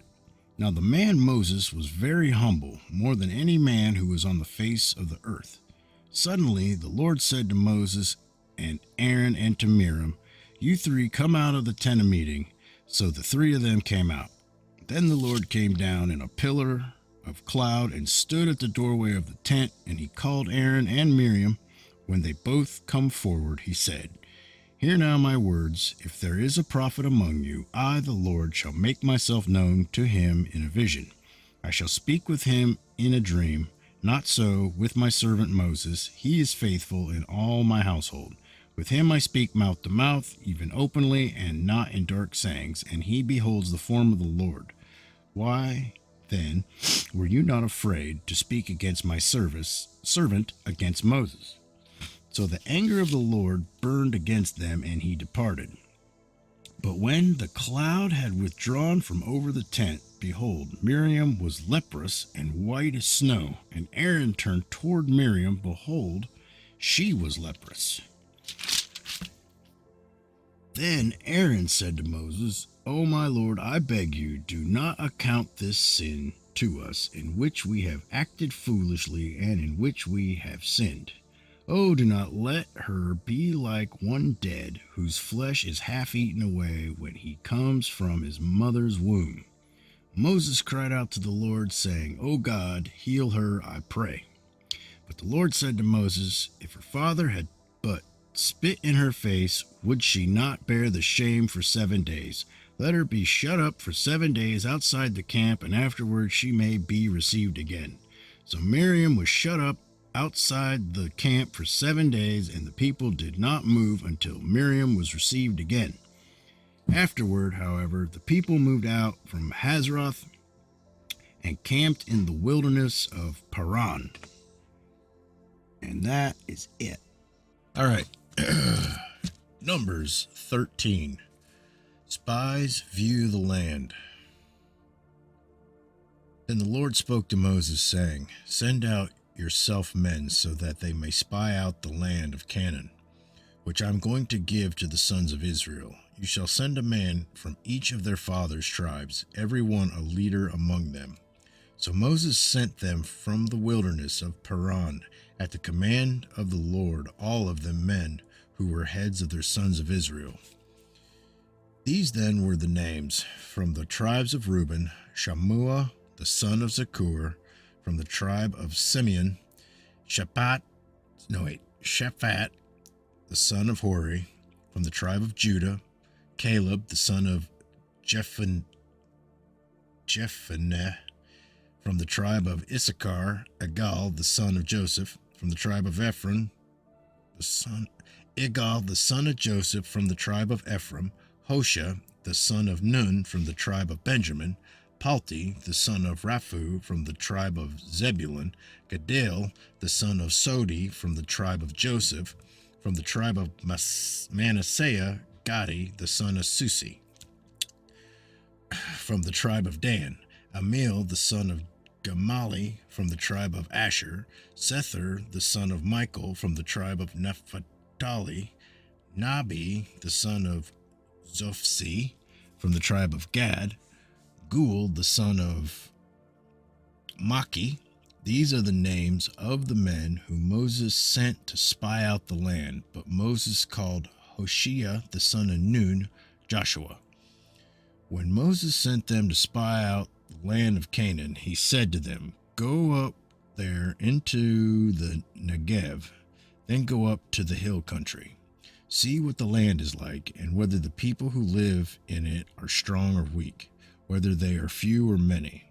How is the land in which they live? Is it good or bad? How are the cities in which they live? Are they like open camps or with fortifications? How is the land? Is it fat or lean? Are there trees in it or not?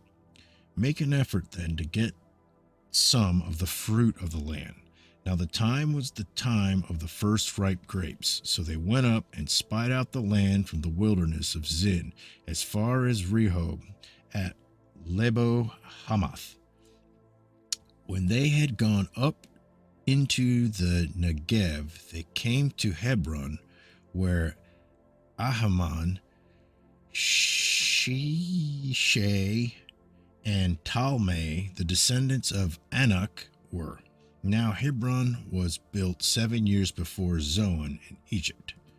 Then they came to the valley of Eshcol, and from there cut down a branch with a single cluster of grapes, and they carried it on a pole between 2 men, with some of the pomegranates and the figs. That place was called the Valley of Eshcol, because of the cluster which the sons of Israel cut down from there. Numbers 13:25. Spies report. The spies reports. When they returned from spying out the land, at the end of 40 days, they proceeded to come to Moses and Aaron and to all the congregation of the sons of Israel in the wilderness of Paran at Kadesh. And they brought back word to them and to all the congregation and showed them the fruit of the land. Thus they told him and said, "We went into the land where you sent us, and it certainly does flow with milk and honey, and this is its fruit. Nevertheless, the people who live in the land are strong, and the cities are fortified and very large. Moreover, we saw the descendants of Anak there. Amalek is living in the land of Negev, and the Hittites and the Jebusites and the Amorites are living in the hill country, and the Canaanites are living by the sea and by the side of the Jordan."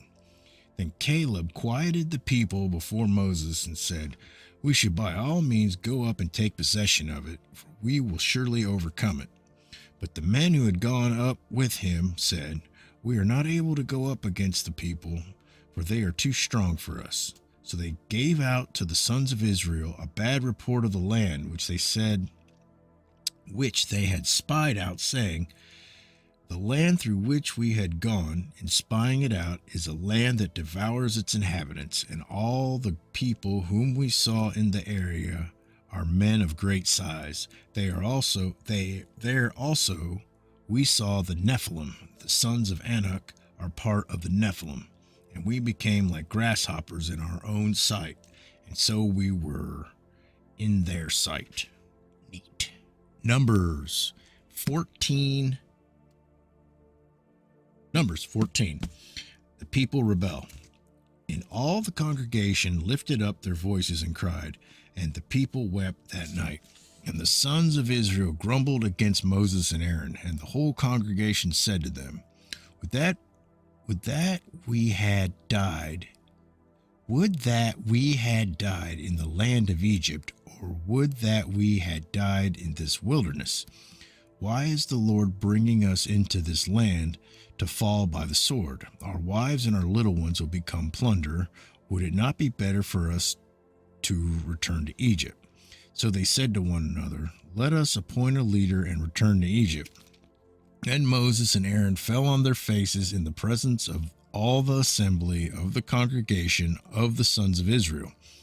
Joshua the son of Nun and Caleb the son of Jephunneh, of those who had spied out the land, tore their clothes, and they spoke to all the congregation of the sons of Israel, saying, The land which we passed through to spy out is exceedingly good land.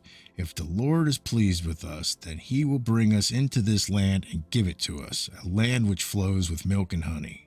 Only do not rebel against the Lord, and do not fear the people of the land, for they will be our prey. Their protection has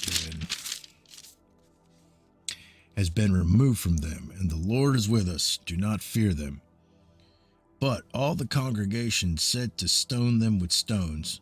Then the glory of all the Lord appeared in the tent of meeting to all the sons of Israel. Numbers 14:11. Moses pleads for the people. The Lord said to Moses, How long will this people spurn me? And how long will they not believe me, despite all the signs which I have performed in their midst? I will smite them with pestilence and dispossess them, and I will make you into a nation greater and mightier than they. But Moses said to the Lord, Then the Egyptians will hear of it, for by your strength you brought up this people from their midst, and they will tell it to the inhabitants of this land. They have heard that you, O Lord, are in the midst of this people, for you, O Lord, are seen eye to eye while your cloud stands over them, and you go before them in a pillar of cloud by day and in a pillar of fire by night. Now, if you slay this people as one man, then the nations who have heard of your fame will say, Because the Lord could not bring this people into the land which he promised them by oath, therefore he slaughtered them in the wilderness. But now, I pray, let the power of the Lord be great, just as you had declared. The Lord is slow to anger and abundant in loving kindness, forgiving iniquity and transgression, but he will by no means clear the guilty, visiting the iniquity of the fathers on the children to the third and the fourth generations. Pardon, I pray, the iniquity of this people according to the greatness of your loving kindness, just as you also have forgotten this people from Egypt until now. Numbers 14:20. The Lord pardons and rebukes. So the Lord said, I have pardoned them according to your word. But indeed, as I live, all the earth will be filled with the glory of the Lord. Surely all the men who have seen my glory and my signs which I performed in Egypt and in the wilderness, yet have put me to the test these 10 times and have not listened to my voice, shall by no means see the land which swore to their fathers, nor shall any of those who spurn me see it. But my servant Caleb, because he has had a different spirit and has followed me fully, I will bring into the land which he entered, and his descendants shall take possession of it. Now the Amalekites and the Canaanites live in the valleys. Turn tomorrow and set out to the wilderness by the way of the Red Sea. The Lord spoke to Moses and Aaron, saying, How long shall I bear with this evil congregation who are grumbling against me? I have heard the complaints of the sons of Israel, which they are making against me. Say to them, As I live, says the Lord, just as you have spoken in my hearing, so I surely do to you. Your corpses will fall in the wilderness, even all your numbered men, according to your complete number, from 20 years old and upward, who have grumbled against me. Surely you shall not come into the land in which I swore to settle you, except Caleb the son of Jephaniah, and Joshua the son of Nun. Your children, however, whom you said would become a prey, I will bring them in, and they will know the land which you have rejected. But as for you, your corpses will fall in this wilderness. Your sons shall be shepherds for 40 years in the wilderness, and they will suffer for your unfaithfulness until your corpses lie in the wilderness. According to the number of days which you spied out the land, 40 days for every day you shall bear your guilt a year, even 40 years, and you will know my opposition. I, the Lord, have spoken. Surely this I will do to all this evil congregation who are gathered together against me. In this wilderness they shall be destroyed, and there they will die. As for the men whom Moses sent to spy out the land, and who returned and made all the congregation grumble against him by bringing out a bad report concerning the land, even those men who brought out the very bad report of the land died by a plague before the Lord. But Joshua the son of Nun and Caleb the son of Jephaniah remained alive out of those men who went to spy out the land. Numbers 14:39. Israel repulsed. When Moses spoke these words to all the sons of Israel, the people mourned greatly. In the morning, however, they rose up early and went up to the ridge of the hill country, saying, Here we are, we have indeed sinned, but we will go up to the place which the Lord has promised. Moses said, Why then are you transgressing in the commandment of the Lord when it will not succeed? Do not go up, or you will be struck down before your enemies, for the Lord is not among you. For the Amalekites and the Canaanites will be there in front of you, and you will fall by the sword, inasmuch as you have turned back from following the Lord, and the Lord will not be with you. But they went up heedlessly to the ridge of the hill country. Neither the ark of the covenant of the Lord nor Moses left the camp. Then the Amalekites and the Canaanites who lived in the hill country came down and struck them and beat them down as far as Hormah. All right. All the earth will be filled with the glory of the Lord. Numbers 14:21. Following the victorious conclusion of the Revolutionary War, Governor John Hancock of Massachusetts issued a proclamation for a day of Thanksgiving on December 11, 1783. Whereas these United States are not only happily rescued from a danger and calamities to which they have been so long exposed, but their freedom, sovereignty, and independence ultimately acknowledged, and whereas the interposition of divine providence in our faith hath been most abundantly and most graciously manifested, and the citizens of the United States have every reason to pray for praise and gratitude to the God of their salvation. Impressed, therefore, with an exalted sense of the blessings by which we are surrounded, and our entire dependence on that Almighty Being from whose goodness and bounty they are derived, I do by and with the advice of the council appoint Thursday, the 11th day of December next, the day recommended by the Congress to all the states, to be religiously observed as a day of thanksgiving and prayer, that all the people may then assemble to celebrate. He hath been pleased to continue to us the light of the blessed gospel, that we also offer up fervent supplications to cause pure religion and virtue to flourish and to fill the world with his glory. All right. Numbers 15, Laws for Canaan.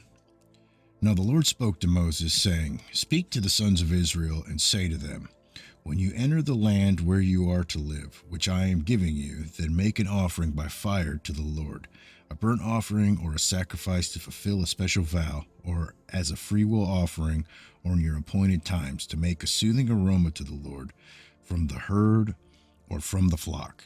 The one who presents his offering shall present to the Lord a grain offering of 1/10 of an ephah of fine flour mixed with 1/4 of a hin of oil, And you shall prepare wine for the drink offering, 1/4 a hin with the burnt offering, or for the sacrifice for each lamb. Or for a ram you shall prepare as a grain offering 2/10 of an ephah of fine flour mixed with 1/3 of a hin of oil. And for the drink offering you shall offer 1/3 of a hin of wine as a soothing aroma to the Lord. When you prepare a bull as a burnt offering or a sacrifice to fulfill a special vow, or for a peace offerings to the Lord, then you shall offer with the bull a grain offering of 3/10 of an ephah of fine flour mixed with 1/2 a hin of oil. And you shall offer as the drink offering 1/2 a hin of wine as the offering by fire, as a soothing aroma to the Lord. Thus it shall be done for each ox, or for each ram, or for each of the male lambs, or of the goats, according to the number that you prepare, so you shall do for everyone according to their number. All who are native shall do these things in this manner, in presenting an offering by fire as a soothing aroma to the Lord. Numbers 15:14, Law of the Sojourner. If an alien sojourns with you, or one who may be among you throughout your generations, and he wishes to make an offering by fire as a soothing aroma to the Lord, just as you do, so he shall do. As for the assembly, there shall be one statute for you, and for the alien who sojourns with you, a perpetual statute throughout your generations. As you are, so shall the alien be before the Lord. There is to be one law and one ordinance for you and for the alien who sojourns with you. Then the Lord spoke to Moses, saying, Speak to the sons of Israel and say to them, When you enter the land where I bring you, then it shall be that when you eat of the food of the land, you shall lift up an offering up to the Lord. Of the first of your dough you shall lift up a cake as an offering, as the offering of the threshing floor, so you shall lift it up. From the first of your dough you shall give to the Lord an offering throughout your generations. But when you unwittingly fail and do not observe all these commandments which the Lord has spoken to Moses, even all that the Lord has commanded you through Moses, from the day when the Lord gave commandment and onward throughout your generations, then it shall be, if it is done unintentionally without the knowledge of the congregation, that all the congregation shall offer one bull for a burnt offering as a soothing aroma to the Lord, with its grain offering and its drink offering, according to the ordinance, and one male goat for a sin offering. Then the priest shall make atonement for all the congregation of the sons of Israel, and they will be forgiven, for it was an error, and they have brought their offering, an offering by fire to the Lord, and their sin offering before the Lord for their error. So all the congregation of the sons of Israel will be forgiven, with the alien who sojourns among them, for it happened to all the people through error. Also, if one person sins unintentionally, then he shall offer a 1-year-old female goat for a sin offering. The priest shall make atonement before the Lord for the person who goes astray when he sins unintentionally, making atonement for him that he may be forgiven. You shall have one law for him who does anything unintentionally, for him who is native among the sons of Israel, and for the alien who sojourns among them. But the person who does anything defiantly, whether he is native or an alien, that one is blaspheming the Lord, and that person shall be cut off from among his people, because he has despised the word of the Lord and has broken his commandment. That person shall be completely cut off. His guilt will be on him. Numbers 15:32, Sabbath breaking punished. Now while the sons of Israel were in the wilderness, they found a man gathering wood on the Sabbath day. Those who found him gathering wood brought him to Moses and Aaron and to all the congregation, and they put him in the custody, because it had not been declared what should be done with him. Then the Lord said to Moses, The man shall surely be put to death. All the congregation shall stone him with stones outside the camp. So all the congregation brought him outside the camp and stoned him to death with stones, just as the Lord had commanded Moses. The Lord also spoke to Moses, saying, Speak to the sons of Israel, and tell them that they shall make for themselves tassels on the corners of their garments throughout their generations, and that they shall put on the tassel of each corner a cord of blue. It shall be a tassel for you to look at and remember all the commandments of the Lord, so as to do them and not follow after your own heart and your own eyes, after which you played the harlot, so that you may remember to do all my commandments and be holy to your God. I am the Lord your God, who brought you out from the land of Egypt to be your God. I am the Lord your God. Pretty intense. All right, Numbers 16, Korah's rebellion. Now, Korah, the son of Izhar, the son of Kohath, the son of Levi, and Dathan, and Abiram, and sons of Eliab, and On, the son of Peleth, sons of Reuben, took action. And they rose up before Moses, together with some of the sons of Israel, 250 leaders of the congregation, chosen in the assembly, men of renown. They assembled together against Moses and Aaron, and said to them, You have gone far enough, for all the congregation are holy, every one of them, and the Lord is in their midst. So why do you exalt yourselves above the assembly of the Lord? When Moses heard this, he fell on his face, and he spoke to Korah and all his company, saying, Tomorrow morning the Lord will show you who is his and who is holy, and will bring him near to himself, even the one whom he will choose, he will bring near to himself. Do this. Take censers for yourselves, Korah and all your company, and put fire in them, and lay incense upon them in the presence of the Lord tomorrow. And the man whom the Lord chooses shall be the one who is holy. You have gone far enough, you sons of Levi. And Moses said to Korah, Hear now, you sons of Levi, is it not enough for you that God of Israel has separated you from the rest of the congregation of Israel, to bring you near to himself, to do the service of the tabernacle of the Lord, and to stand before the congregation to minister to them? And he had brought you near, Korah, and all your brothers, sons of Levi, with you, and are you seeking for the priesthood also? Therefore, you and all your company are gathered together against the Lord. But as for Aaron, who is he that you grumble against him? Then Moses sent a summons to Dathan and Abiram and the sons of Eliab, but they said, We will not come up. Is it not enough that you have brought us up out of the land flowing with milk and honey, to have us die in the wilderness, but you would also lord it over with us? Indeed, you have not brought us into the land flowing with milk and honey, nor have you given us an inheritance of fields and vineyards. Would you put out the eyes of these men? We will not come up. Then Moses became very angry and said to the Lord, Do not regard their offering. I have not taken a single donkey from them, nor have I done harm to any of them. Moses said to Korah, You and all your company be present before the Lord tomorrow, both you and they along with Aaron. Each of you take his fire pan and put incense on it, and each of you bring his censer before the Lord, 250 fire pans.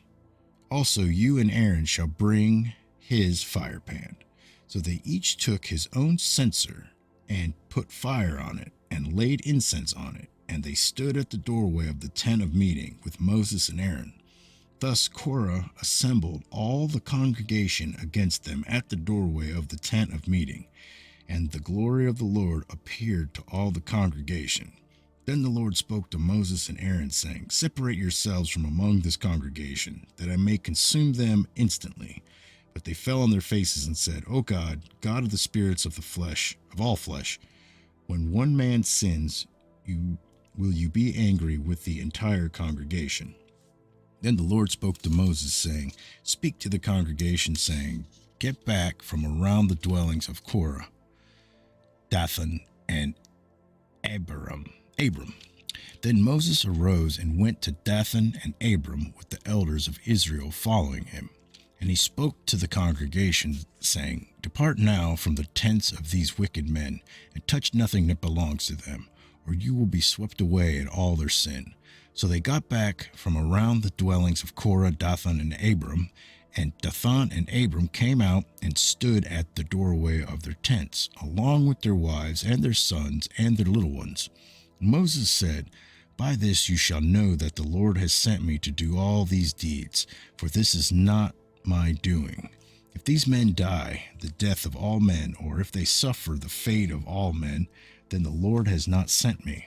But if the Lord brings about an entirely new thing, and the ground opens its mouth and swallows them up with all that is theirs, and they descend alive into Sheol, then you will understand that these men have spurned the Lord. As he finished speaking all these words, the ground that was under them split open, and the earth opened its mouth and swallowed them up and their households and all the men who belonged to Korah with their possessions. So they and all that belonged to them went down alive to Sheol, and the earth closed over them, and they perished from the midst of the assembly. All Israel who were around them fled at their outcry and said, The earth may swallow us up. Fire also came forth from the Lord and consumed the 250 men who were offering the incense. Then the Lord spoke to Moses, saying, Say to Eleazar the son of Aaron the priest, that he shall take up the censers out of the midst of the blaze, for they are holy, and you scatter the burning coals abroad.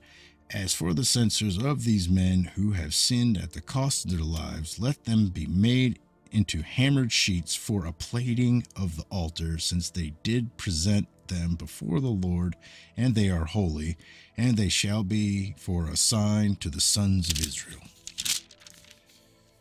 So Eleazar the priest took the bronze censers, which the men who were burned had offered, and they hammered them out as a plating for the altar, as a reminder to the sons of Israel that no layman who is not of the descendants of Aaron should come near to burn incense before the Lord, so that he will not become like Korah and his company, just as the Lord had spoken to him through Moses.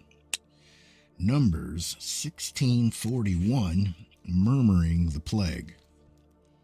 But on the next day, all the congregation of the sons of Israel grumbled against Moses and Aaron, saying, You are the ones who have caused the death of the Lord's people. It came out, however, when the congregation had assembled against Moses and Aaron, and they turned toward the tent of meeting, and behold, the cloud covered it, and the glory of the Lord appeared. Then Moses and Aaron came to the front of the tent of meeting, and the Lord spoke to Moses, saying, Get away from among this congregation, that I may consume them instantly. Then they fell on their faces. Moses said to Aaron, Take your censer and put in it fire from the altar, and lay incense on it. Then bring it quickly to the congregation, and make atonement for them. For wrath has gone forth from the Lord, the plague has begun. Then Aaron took it as Moses had spoken, and ran into the midst of the assembly, for behold, the plague had begun among people. So he put on the incense and made atonement for the people. He took a stand between the dead and the living, so that the plague was checked. Those who died by the plague were 14,700, besides those who died on account of Korah. Then Aaron returned to Moses at the doorway of the tent of meeting, for the plague had been checked. Okay. Numbers 17, Aaron's rod buds. Then the Lord spoke to Moses, saying, Speak to the sons of Israel, and get from them a rod for each father's household, 12 rods from all their leaders according to their father's households. You shall write each name on his rod, and write Aaron's name on the rod of Levi, and there is one rod for the head of each of their father's households. You shall then deposit them in the tent of meeting in front of the testimony, where I meet with you. It will come about that the rod of the man whom I choose will sprout.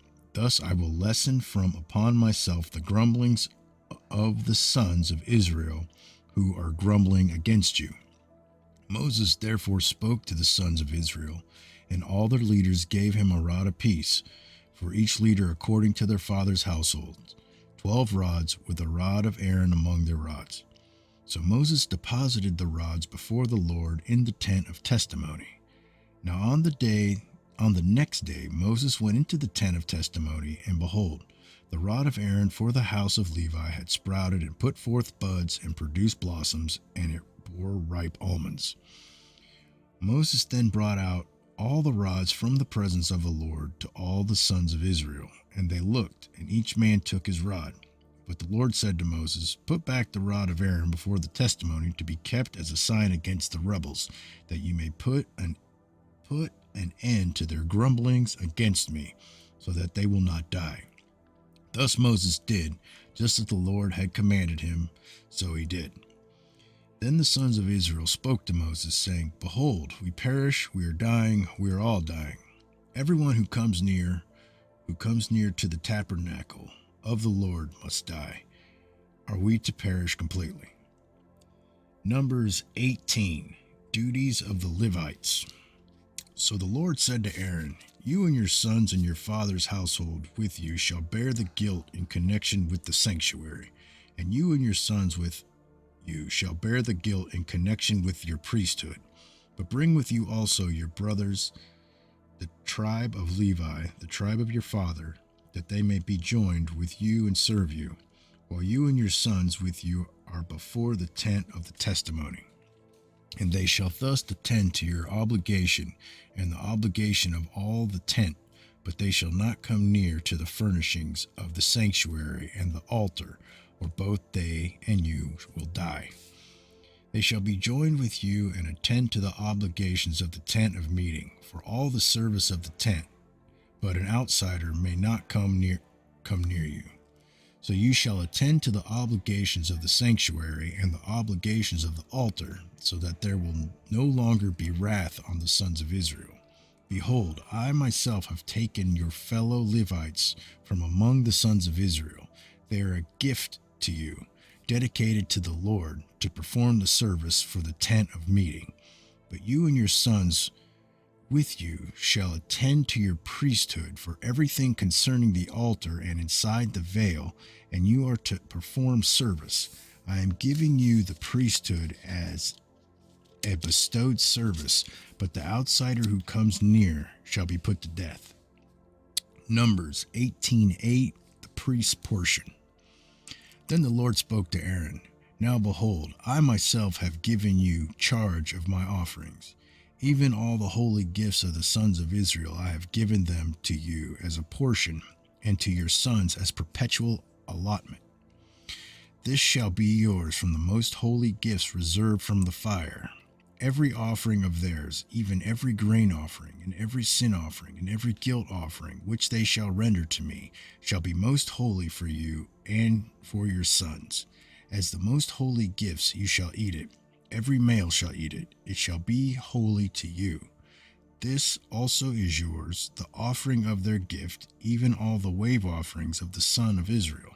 I have given them to you and to your sons and daughters with you as a perpetual allotment. Every one of your household who is clean may eat it. All the best of the fresh oil and all the best of the fresh wine and of the grain, the first fruits of those which they give to the Lord, I give them to you. The first ripe fruits of all that is in their land, which they bring to the Lord, shall be yours. Every one of your household who is clean may eat it. Every devoted thing in Israel shall be yours. Every first issue of the womb of all flesh, whether man or animal, which they offer to the Lord, shall be yours. Nevertheless, the firstborn of man you shall surely redeem, and the firstborn of unclean animals you shall redeem.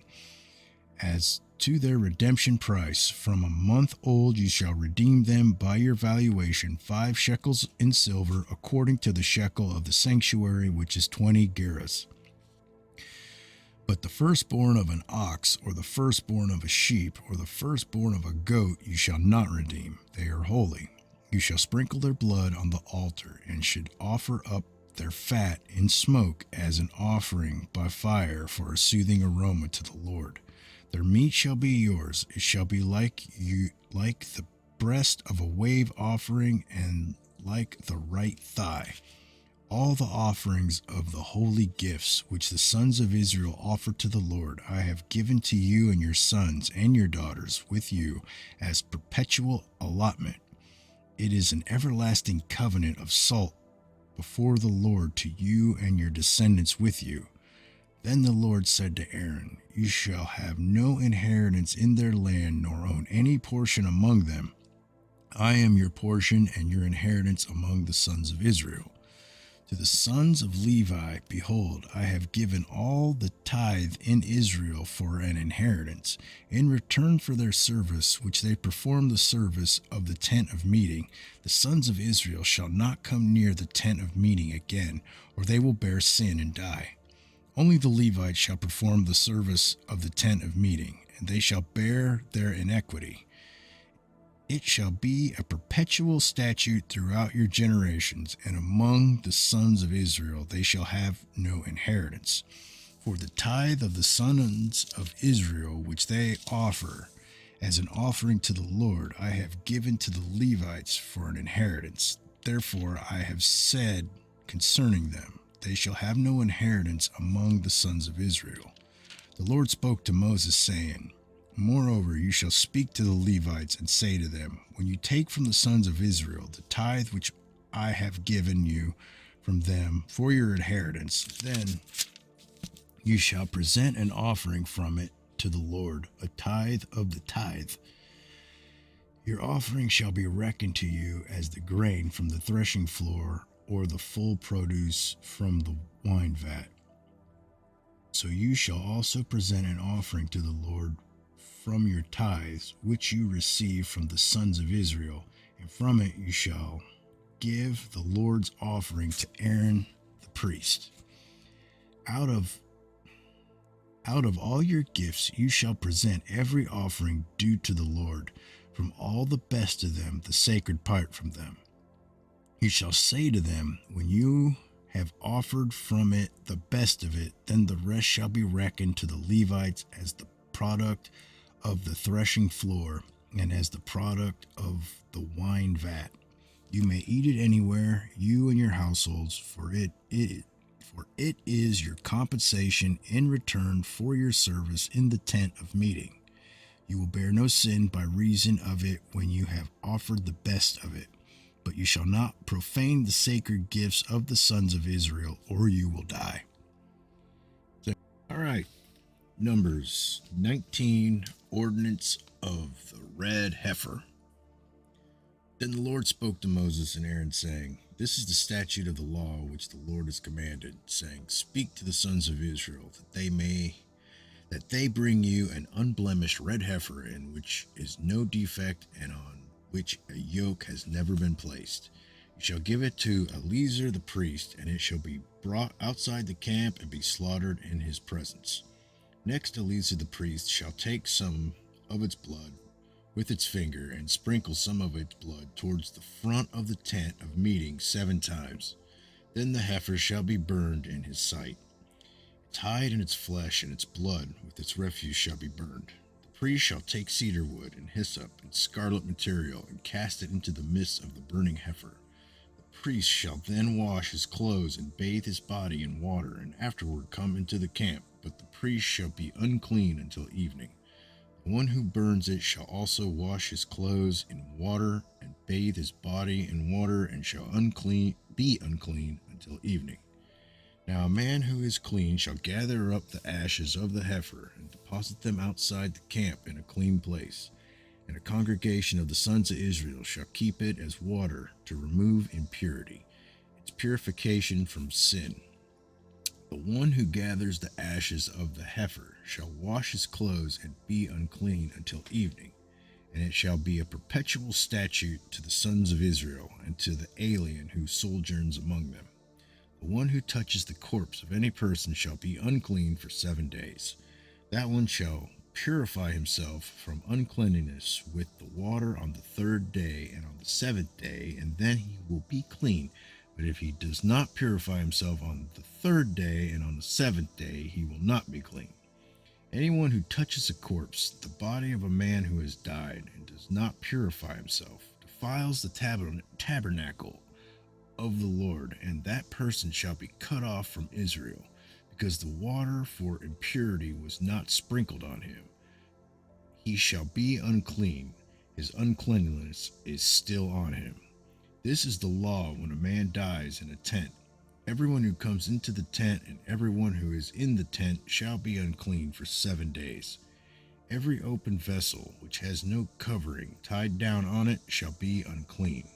Also, anyone who in the open field touches one who has been slain with the sword, or who has died naturally, or a human bone or a grave, shall be unclean for 7 days. Then for the unclean person they shall take some of the ashes of the burnt purification from sin, and flowing water shall be added to them in a vessel. A clean person shall take hyssop and dip it in the water and sprinkle it on the tent and on the furnishings and on the persons who were there, and on the one who touched the bone, or the one slain, or the one dying naturally, or the grave. Then the clean person shall sprinkle on the unclean on the 3rd day, and on the 7th day, and on the 7th day he shall purify him from uncleanliness, and he shall wash his clothes and bathe himself in water, and shall be clean by evening. But the man who is unclean and does not purify himself from uncleanliness, that person shall be cut off from the midst of the assembly, because he has defiled the sanctuary of the Lord. The water for impurity has not been sprinkled on him, he is unclean. So it shall be a perpetual statute for them, and he who sprinkles the water for impurity shall wash his clothes, and he who touches the water for impurity shall be unclean until evening. Furthermore, anything that the unclean person touches shall be unclean, and the person who touches it shall be unclean until evening. Okay, let's see.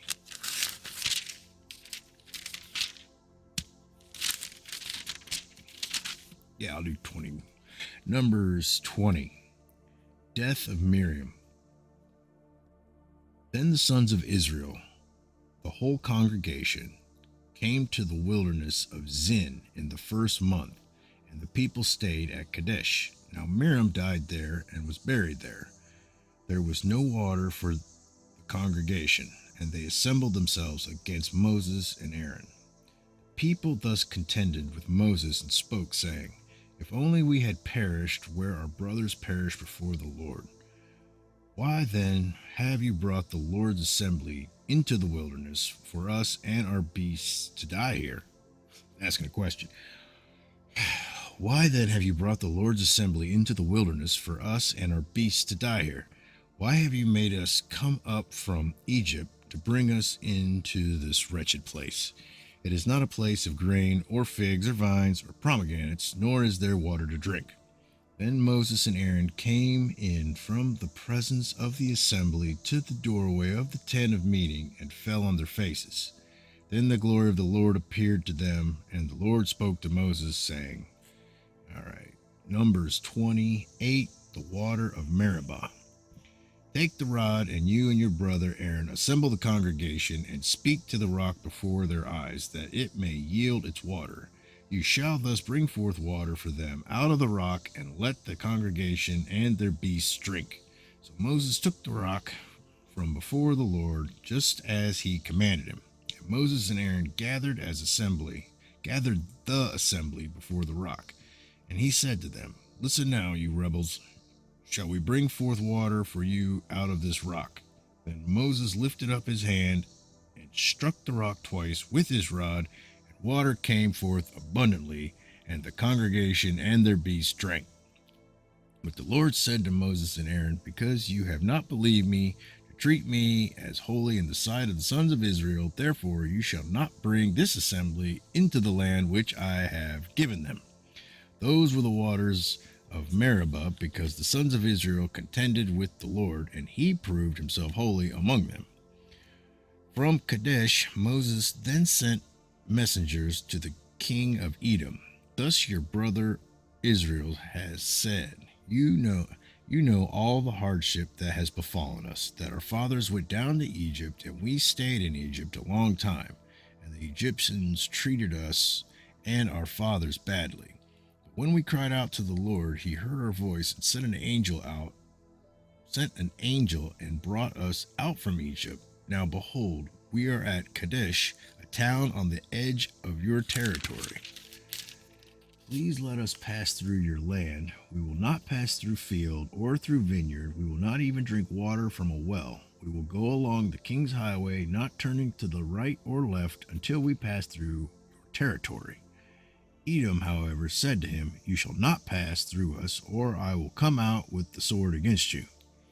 Again, the sons of Israel said to him, we will go up by the highway, and if I and my livestock do drink any of your water, then I will pay its price. Let me only pass through on my feet, nothing else. But he said, you shall not pass through. And Edom came out against him with a heavy force and with a strong hand. Thus Edom refused to allow Israel to pass through his territory. So Israel turned away from him. Now when they set out from Kadesh, the sons of Israel, the whole congregation, came to Mount Hor. Numbers 23, death of Aaron. Then the Lord spoke to Moses and Aaron at Mount Hor by the border of the land of Edom, saying, Aaron will be gathered to his people, for he shall not enter the land which I have given to the sons of Israel, because you rebelled against my command at the waters of Meribah. Take Aaron and his son Eleazar and bring them up to Mount Hor, and strip Aaron of his garments and put them on his son Eleazar. So Aaron will be gathered to his people and will die there. So Moses did just as the Lord had commanded, and they went up to Mount Hor in the sight of the congregation, of all the congregation. After Moses had stripped Aaron of his garments and put them on his son Eleazar, Aaron died there on the mountaintop. Then Moses and Eleazar came down from the mountain. When all the congregation saw that Aaron had died, all the house of Israel wept for Aaron 30 days. Okay. Numbers 21. Arad conquered. When the Canaanite, the king of Arad, who lived in the Negev, heard that Israel was coming by the way of Atharim, then he fought against Israel and took some of them captive. So Israel made a vow to the Lord and said, if you will indeed deliver this people into my hand, then I will utterly destroy their cities. The Lord heard the voice of Israel and delivered up the Canaanites. Then they utterly destroyed them and their cities. Thus the name of the place was called Hormah. Then they set out from Mount Hor by the way of the Red Sea to go around the land of Edom, and the people became impatient because of the journey. The people spoke against God and Moses, why have you brought us up from Egypt to die in the wilderness? For there is no food and no water, and we loathe this miserable food. It's like a bunch of crybabies. Numbers 21:6, the bronze serpent. The Lord sent fiery serpents among the people, and they bit the people so that many people of Israel died. So the people came to Moses and said, we have sinned because we have spoken against the Lord and you. Intercede with the Lord that he may remove the serpents from us. And Moses interceded for the people. Then the Lord said to Moses, make a fiery serpent and set it on a standard, and it shall come about that everyone who is bitten, when he looks at it, he will live. And Moses made a bronze serpent and set it on the standard, and it came about that if a serpent bit any man, when he looked into the bronze serpent, he lived. Now the sons of Israel moved out and camped in Oboth. They journeyed from Oboth and camped at Ir Abarim in the wilderness, which is opposite Moab to the east. From there they set out and camped in Wadi Zered. From there they journeyed and camped on the other side of Arnon, which is in the wilderness that comes out of the border of the Amorites. For the Arnon is the border of Moab between Moab and the Amorites. Therefore it is said in the book of wars of the Lord, Waheb in Suppah, and the Wadis of the Arnon, and the slope of the Wadis that extends to the site of Ar, and leans to the border of Moab. From there they continued to Beer, that is the well where the Lord said to Moses, Assemble the people, that I may give them water. Then Israel sang this song, Spring up, O well, sing to it, the well which the leaders sank, which the nobles of the people dug, with the scepter and with their staffs. And from the wilderness they continued to Mattanah, and from Mattanah to Nahalil, and from Nahalil to Bamoth, and from Bamoth to the valley that is in the land of Moab, at the top of Pisgah, which overlooks the wasteland. Numbers 21:21, 2 victories. Then Israel sent messengers to Sihon, king of the Amorites, saying, Let me pass through your land. We will not turn off into the field or vineyard. We will not drink water from wells. We will go by the king's highway until we have passed through your border. But Sihon would not permit Israel to pass through his border. So Sihon gathered all his people and went out against Israel into the wilderness and came to Jahaz and fought against Israel. And Israel struck him with the edge of the sword and took possession of his land from the Arnon to the Jabbok, as far as the sons of Ammon, for the border of the sons of Ammon was Jazer. Israel took all these cities, and Israel lived in all the cities of the Amorites, in Heshbon, and in all her villages. For Heshbon was the city of Sihon, king of the Amorites, who had fought against the former king of Moab, and had taken all his land out of his hand, as far as the Arnon. Therefore those who use Proverbs say, Come to Heshbon, let it be built, so let the city of Sihon be established. For a fire went forth from Heshbon, a flame from the town of Sihon. It devoured Ar of Moab, the dominant heights of the Arnon. Woe to you, O Moab! You are ruined, O people of Chemosh. He has given his sons as fugitives and his daughters into captivity to the Amorite king Sihon. But we have cast them down. Heshbon is ruined as far as Dibon. Then we have laid waste even Nophah, which reaches to Medeba. Thus Israel lived in the land of the Amorites. Moses sent a spy to Jazer, and they captured its villages and dispossessed the Amorites who were there. Then they turned and went up by the way of Bashan, and Og, the king of Bashan, went out with all his people for battle at Adiri.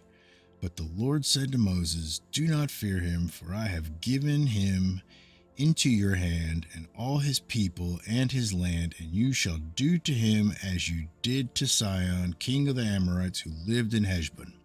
So they killed him and his sons and all his people until there was no remnant left him, and they possessed his land. All right. That's it. All right.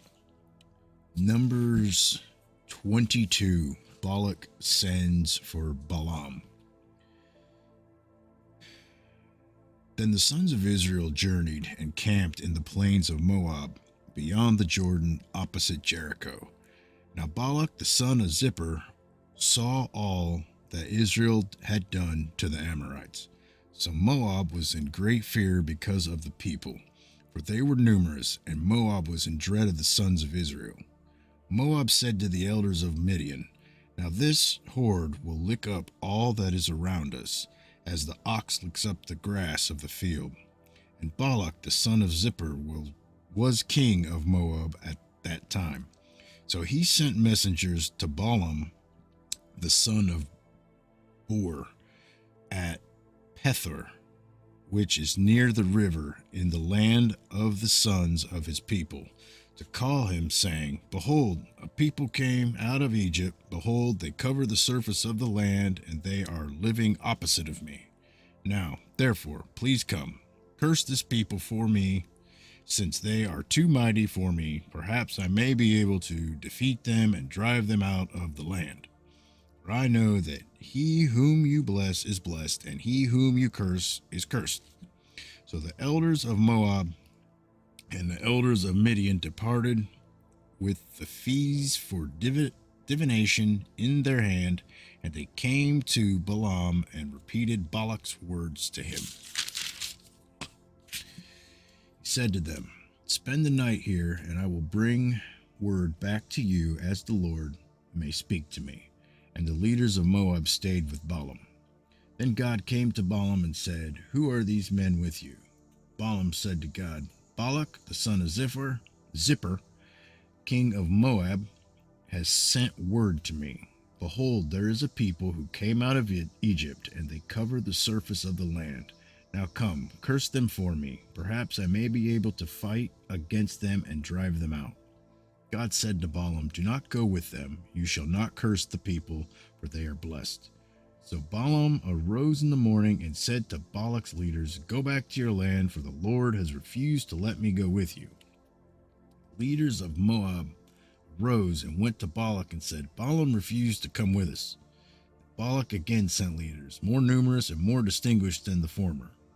They came to Balaam and said to him, Thus says Balak the son of Zippor, Let nothing, I beg you, hinder you from coming to me, for I will indeed honor you richly, and I will do whatever you say to me. Please come then, curse this people for me. Balaam replied to the servants of Balak, Though Balak were to give me his house full of silver and gold, I could not do anything, either small or great, contrary to the command of the Lord my God. Now please, you also stay here tonight, and I will find out what else the Lord will speak to me. God came to Balaam at night and said to him, If the men have come to call you, rise up and go with them, but only the word which I speak to you, you shall do. So Balaam arose in the morning and saddled his donkey and went with the leaders of Moab. Numbers 22, the angel of Balaam. But God was angry because he was going, and the angel of the Lord took his stand in the way as an adversary against him. Now he was riding on his donkey, and his two servants were with him. When the donkey saw the angel of the Lord standing in the way with his drawn sword in his hand, the donkey turned off from the way and went into the field, but Balaam struck the donkey to turn her back into the way. Then the angel of the Lord stood in a narrow path of the vineyards, with a wall on this side and a wall on that side. When the donkey saw the angel of the Lord, she pressed herself to the wall and pressed Balaam's foot against the wall. So he struck her again. The angel of the Lord went further and stood in a narrow place where there was no way to turn to the right hand or the left. When the donkey saw the angel of the Lord, she lay down under Balaam, so Balaam was angry and struck the donkey with his stick. And the Lord opened the mouth of the donkey and she said to Balaam, What have I done to you that you have struck me these 3 times? Then Balaam said to the donkey, Because you have made a mockery of me. If there had been a sword in my hand, I would have killed you by now. The donkey said to Balaam, Am I not your donkey on which you have ridden all your life to this day? Have I ever been accustomed to do so to you? And he said, No. Then the Lord opened the eyes of Balaam, and he saw the angel of the Lord standing in the way with his drawn sword in his hand, and bowed all the way to the ground. The angel of the Lord said to him, Why have you struck your donkey these 3 times? Behold, I have come out as an adversary, because your donkey was contrary to me. But the donkey saw me and turned aside from me these 3 times.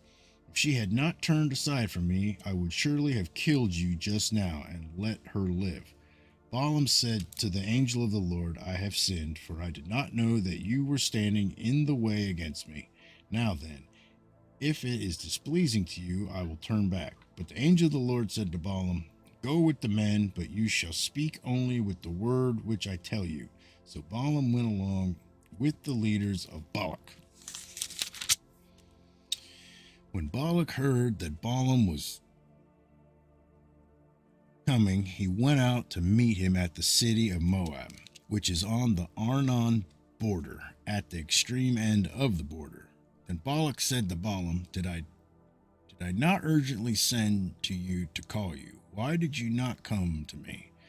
Am I really unable to honor you? So Balaam said to Balak, Behold, I have come now to you. Am I able to speak anything at all? The word that God puts in my mouth, that I shall speak. And Balaam went with Balak, and they came to Kereth Huzoth. Balak sacrificed oxen and sheep and sent some of Balaam and the leaders who were with him.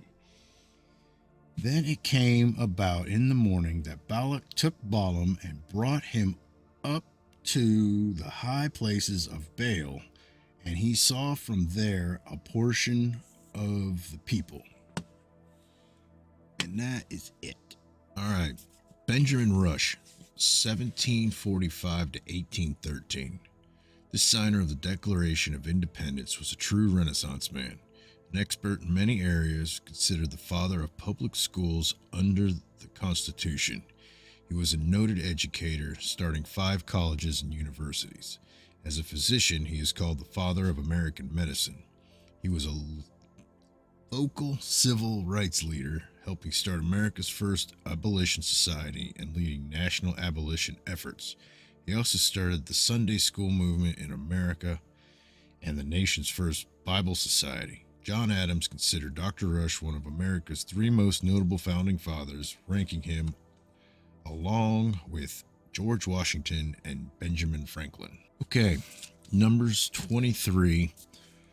What hath God wrought?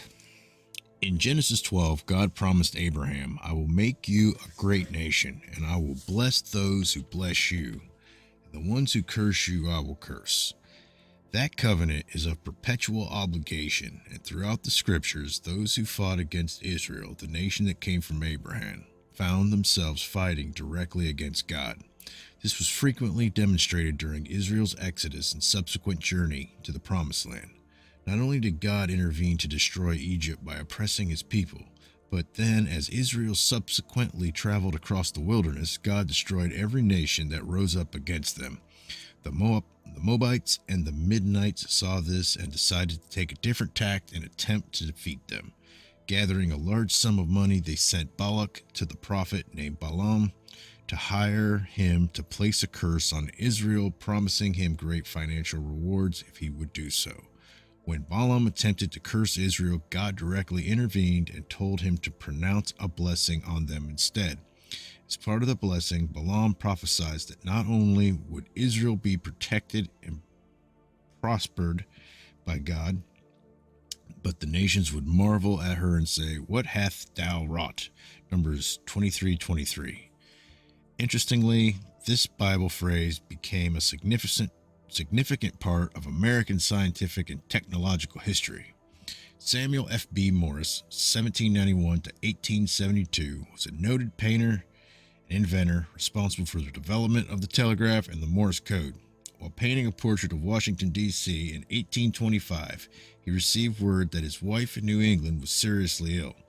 So he was quickly returned home, but upon arriving, found that not only was she already dead, but that she had already been buried. Frustrated by the fact that this message had taken so long to reach him by the ordinary means of the day, he sought a better method of long-distance communication. After consulting with others about electromagnetism, he developed the idea of a single-strand telegraph in 1832.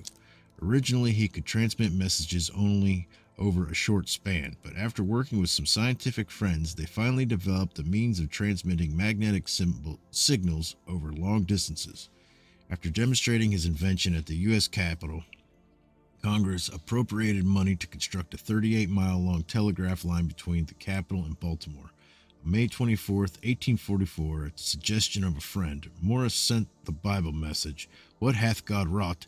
Numbers 23:23, from the basement of the U.S. Capitol, the first telegraphic message to be transmitted between cities. Concerning the selection of the particular Bible verse, Morris explained, "Nothing could have been more appropriate than this devout exclamation at such an event, when an invention which creates such wonder, and about which there has been so much skepticism, is taken from the land of visions and becomes reality."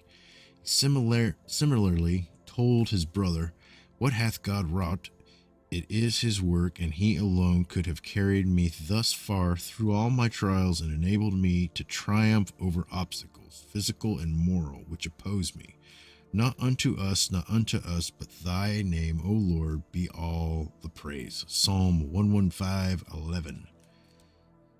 Years later, looking back over the invention of the telegraph, Morris reaffirmed, "If not a sparrow falls to the ground without a definite purpose in the plans of infinite wisdom," Matthew 10:29, can the creation of the instrumentality so vitally affecting the interests of the whole human race have an origin less humble than the Father of every good and perfect gift. James 1:17.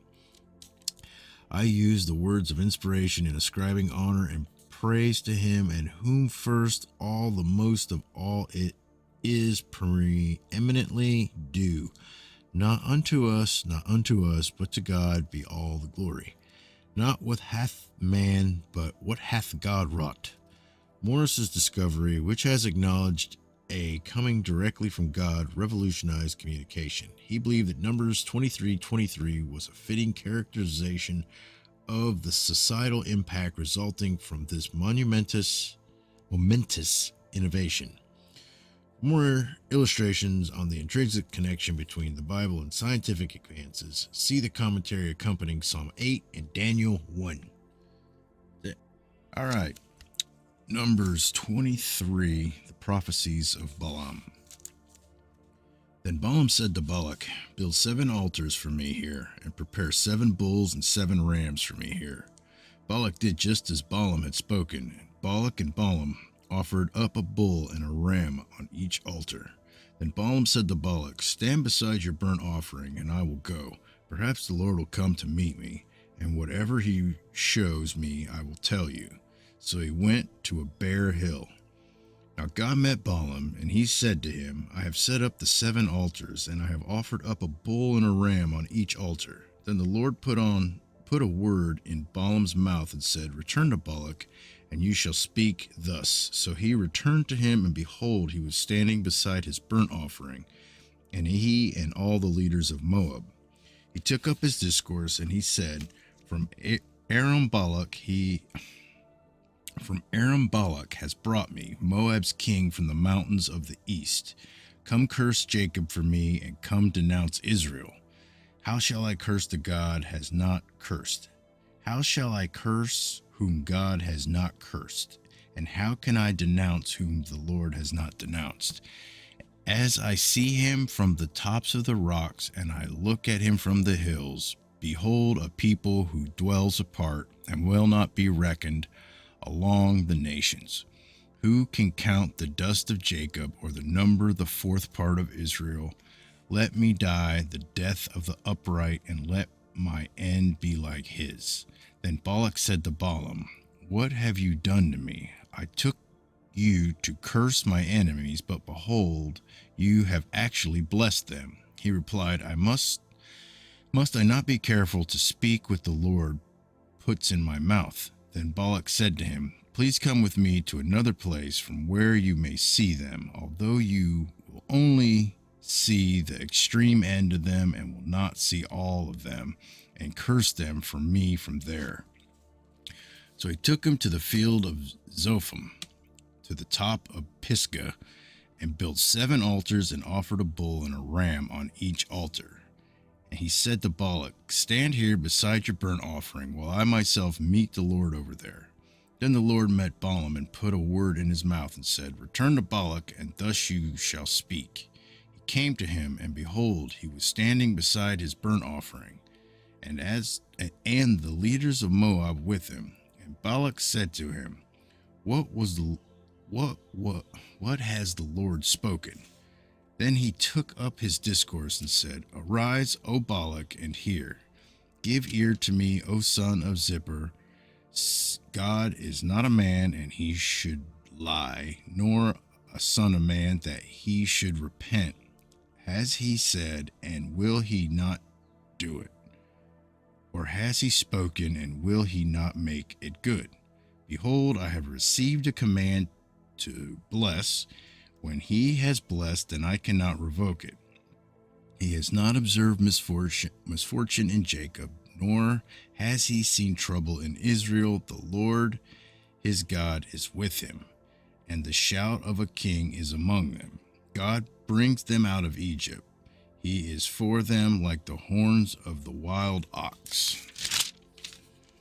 For there is no omen against Jacob, nor is there any divination against Israel. At the proper time it shall be said to Jacob and to Israel what God has done. Behold, a people rises like a lioness, and a lion it lifts itself. It will not lie down until it devours the prey and drinks the blood of the slain. Then Balak said to Balaam, "Do not curse them at all, nor bless them at all." But Balaam replied to Balak, "Did I not tell you, whatever the Lord speaks, that I must do?" Then Balak said to Balaam, "Please come, I will take you to another place. Perhaps it will be agreeable with God that you curse them for me from there." So Balak took Balaam to the top of Peor, which overlooks the wasteland. Balaam said to Balak, "Build 7 altars for me here, and prepare 7 bulls and 7 rams for me here." Balak did just as Balaam had said, and offered up a bull and a ram on each altar. All right, Numbers 24. Prophecy for Peor. When Balaam saw that it pleased the Lord to bless Israel, he did not go at other times to seek omens, but he set his face towards the wilderness. And Balaam lifted up his eyes and saw Israel camping tribe by tribe, and the Spirit of God came upon him. He took up his discourse and said, "The oracle of Balaam, the son of Beor, and the oracle of the man whose eye is open, the oracle of him who hears the words of God, who sees the vision of the Almighty, falling down, yet having his eyes uncovered. How fair are your tents, O Jacob, your dwellings, O Israel, like valleys that stretch out, like gardens beside the river, like aloes planted by the Lord, like cedars beside the waters. Water will flow from his buckets, and his seed will be by many waters. And his king shall be higher than Agag, and his kingdom shall be exalted. God brings him out of Egypt. He is for him like the horns of the wild ox. He will devour the nations who are his adversaries, and will crush their bones in pieces, and shatter them with his arrows. He couches, he lies down as a lion, and as a lion who dares rouse him. Blessed is everyone who blesses you, and cursed is everyone who curses you. Then Balak's anger burned against Balaam, and he struck his hands together. And Balak said to Balaam, "I call you to curse my enemies, but behold, you have persisted in blessing them these 3 times. Therefore I flee to your place now, and I would honor you greatly, but behold, the Lord has held you back from honor." Balaam said to Balak, "Did I not tell your messengers whom you had sent to me, saying, though Balak were to give me his house full of silver and gold, I could not do anything contrary to the command of the Lord, either good or bad, of my own accord? What the Lord speaks, that I will speak. And now, behold, I am going to my people. Come, and I will advise you what this people will do to your people in the days to come." He took up his discourse and said, The oracle of Balaam, the son of Beor, and the oracle of man, whose eye is open, the oracle of him who hears the words of God and knows the knowledge of the Most High, who sees the vision of the Almighty, falling down yet having his eyes uncovered. I see him, but not now. I behold him, but not near. A star shall come forth from Jacob, a scepter shall rise from Israel, and shall crush through the forehead of Moab, and tear down all the sons of Sheth. Edom shall be a possession. Seir, its enemies, also will be a possession. While Israel performs valiantly, one from Jacob shall have dominion and will destroy the remnant from the city. And he looked at Amalek and took up his discourse and said, Amalek was the first of the nations, but his end shall be destruction. And he looked at the Kenite and took up his discourse and said, Your dwelling place is enduring, and your nest is set in the cliff. Nevertheless, Cain will be consumed. How long will Assur keep you captive? Then he took up his discourse, and he said, Alas, who can live except God has ordained it? But ships shall come from the coast of Kittim, and they shall afflict Assur, and will afflict Eber. So they also will come to destruction. Then Balaam arose and departed and returned to his place, and Balak also went his way. Blah. That's a tough one. That's it. Right. Numbers 25, the sin of Peor.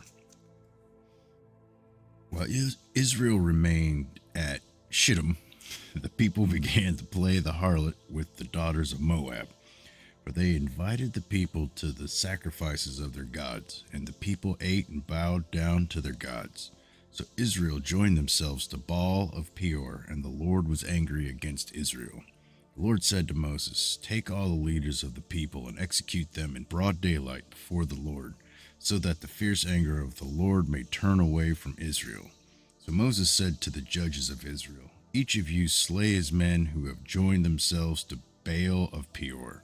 Then behold, one of the sons of Israel came and brought to his relatives a Midianite woman in the sight of Moses and in the sight of all the congregation of the sons of Israel, while they were weeping at the doorway of the tent of meeting. When Phinehas, the son of Eleazar, the son of Aaron the priest, saw it, he arose from the midst of the congregation and took a spear in his hand. And he went after the man of Israel into the tent and pierced both of them through, the man of Israel and the woman through the body. So the plague of the sons of Israel was checked. Those who died by the plague were 24,000. Numbers 25:10, the zeal of Phinehas.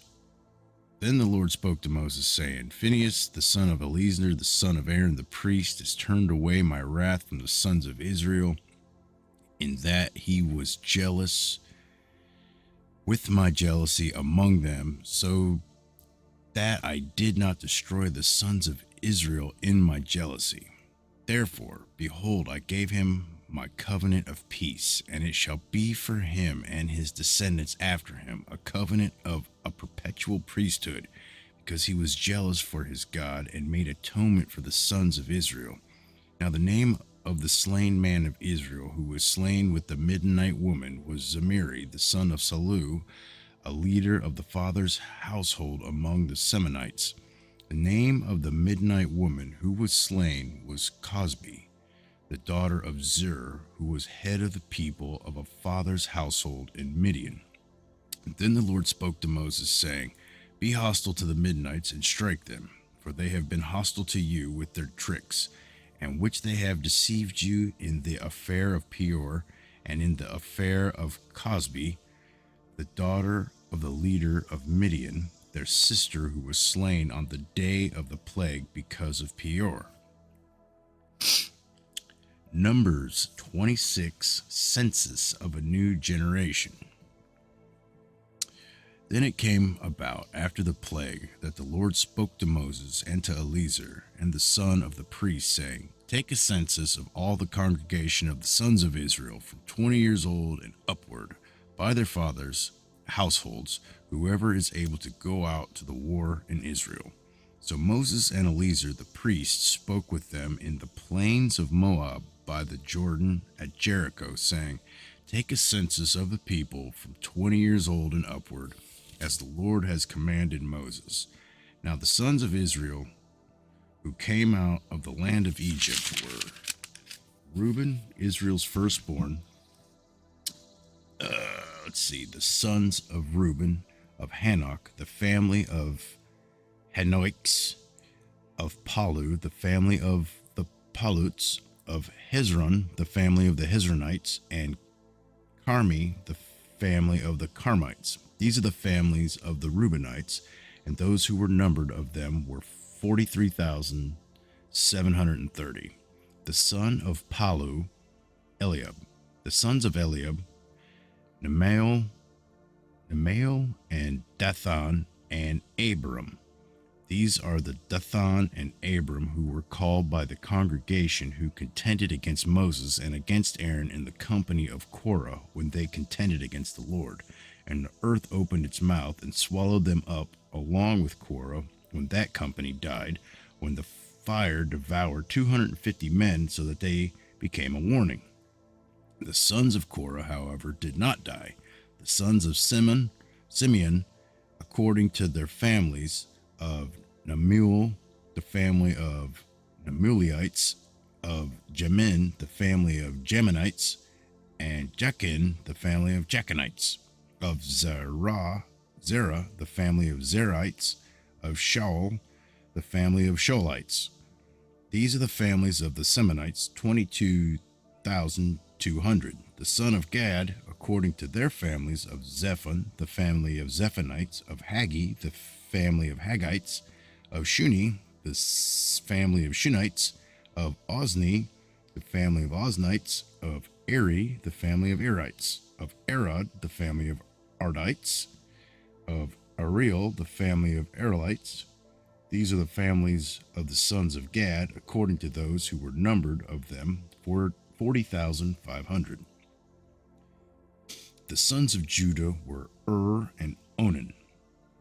And Onan died in the land of Canaan. The sons of Judah, according to their families, were of Shelah, the family of the Shelonites, of Perez, the family of the Perezites, of Zerah, the family of Zerites. The sons of Perez were of Hezron, the family of Hezronites, of Hamul, the family of the Hamulites.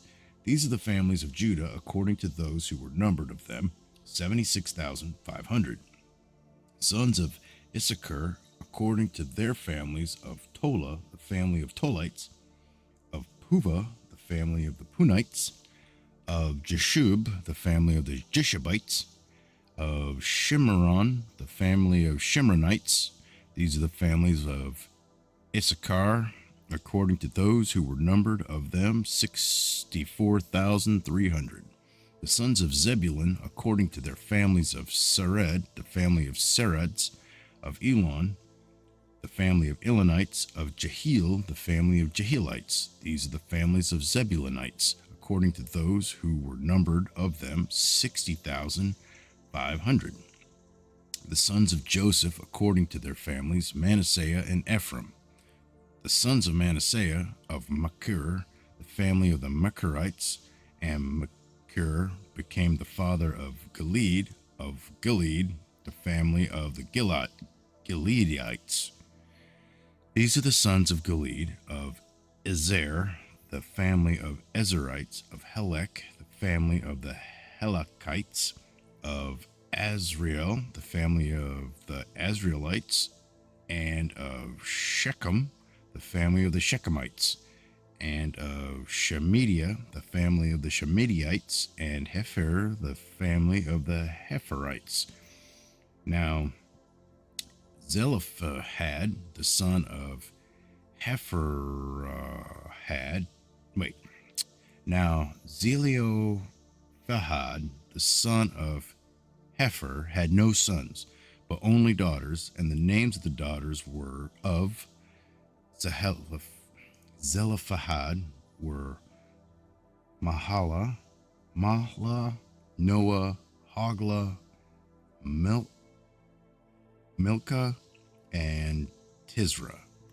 These are the families of Manasseh, and those who were numbered of them were 52,700. These are the sons of Ephraim according to their families: of Shuthelah, the family of the Shuthelalites; of Becher, the family of Becherites; of Tahan, the family of the Tahanites. These are the sons of Shuthelah; of Aaron, the family of Aaronites. These are the families of the sons of Ephraim according to those who were numbered of them, 32,500. These are the sons of Joseph according to their families. The sons of Benjamin according to their families: of Bela, the family of the Belites, of Ashbel, the family of the Ashbelites; of Ahiram, the family of the Ahiramites; of Shephapham, the family of the Shephamites; of Humpham, the family of Huphamites. The son of Bela were Ard and Naaman; of Ard, the family of the Ardites; of Naaman, the family of the Naamites. These are the sons of Benjamin according to their families, and those who were numbered of them were 45,600. These are the sons of Dan according to their families: of Shuham, the family of the Shuhamites. These are the families of Dan according to their families. All the families of the Shuhamites according to those who were numbered of them were 64,400. The sons of Asher according to their families: of Imnah, the family of the Emites; of Ishvi, the family of the Ishvites; and Beriah, the family of the Berites; of the sons of Berah; of Heber, the family of the Heberites; of Machal, the family of the Machalites. The name of the daughter of Asher was Sarah. These are the families of the sons of Asher according to those who were numbered of them, 53,400. Sons of Naphtali according to their families: of Jeziel, the family of Jezelites; of Guni, the family of the Gunites; of Jezer, the family of the Jezerites; of Shillem, the family of the Shillemites. These are the families of Naphtali according to their families, and those who were numbered of them were 45,400. These are those who were numbered of the sons of Israel, 601,730. Then the Lord spoke to Moses, saying, Among these the land shall be divided for an inheritance according to the number of names. To the larger group you shall increase their inheritance, and to the smaller group you shall diminish their inheritance. Each shall be given their inheritance according to those who were numbered of them. But the land shall be divided by lot. They shall receive their inheritance according to the names of the tribes of their fathers. According to the section by lot, their inheritance shall be divided between the larger and the smaller groups. These are those who were numbered of the Levites according to their families: of Gershon, the family of the Gershonites; of Kohath, the family of the Kohathites; of Merari, the family of the Merarites. These are the families of Levi: the family of the Libanites; the family of the Heberonites; the family of the Malites; the family of the Mushites. The family of the Korites. Korath became the father of Amram. The name of Amram's wife was Jochebed. The daughter of Levi was born to Levi in Egypt, and she bore Amram, Aaron, and Moses, and their sister Miriam. To Aaron were born Nadab and Abihu, Eleazar, and Ithamar. But Nadab and Abihu died when they offered strange fire before the Lord. Those who were numbered of them were 23,000, every male from a month old and upward, for they were not numbered among the sons of Israel, since no inheritance was given to them among the sons of Israel. These are those who were numbered by Moses and Eleazar the priest, who numbered the sons of Israel in the plains of Moab by the Jordan at Jericho. But among these there were not a man of those who were numbered by Moses and Aaron the priest, who numbered the sons of Israel in the wilderness of Sinai. For the Lord had said to them, They shall surely die in the wilderness, and not a man was left of them, except Caleb the son of Jephunneh and Joshua the son of Nun. And that's it. All right. Numbers 27, the law of inheritance. Then the daughters of Zelophehad, the son of Hepher, the son of Gilead, the son of Machir, the son of Manasseh, of the families of Manasseh, the son of Joseph, came near, and these are the names of his daughters: Mahalah, Noah, Hoglah, and Malka, and Tirzah. They stood before Moses and before Eleazar the priest and before the leaders of all the congregation at the doorway of the tent of meeting, saying, Our father died in the wilderness, yet he was not among the company of those who gathered themselves together against the Lord in the company of Korah, but he died in his own sin, and he had no sons.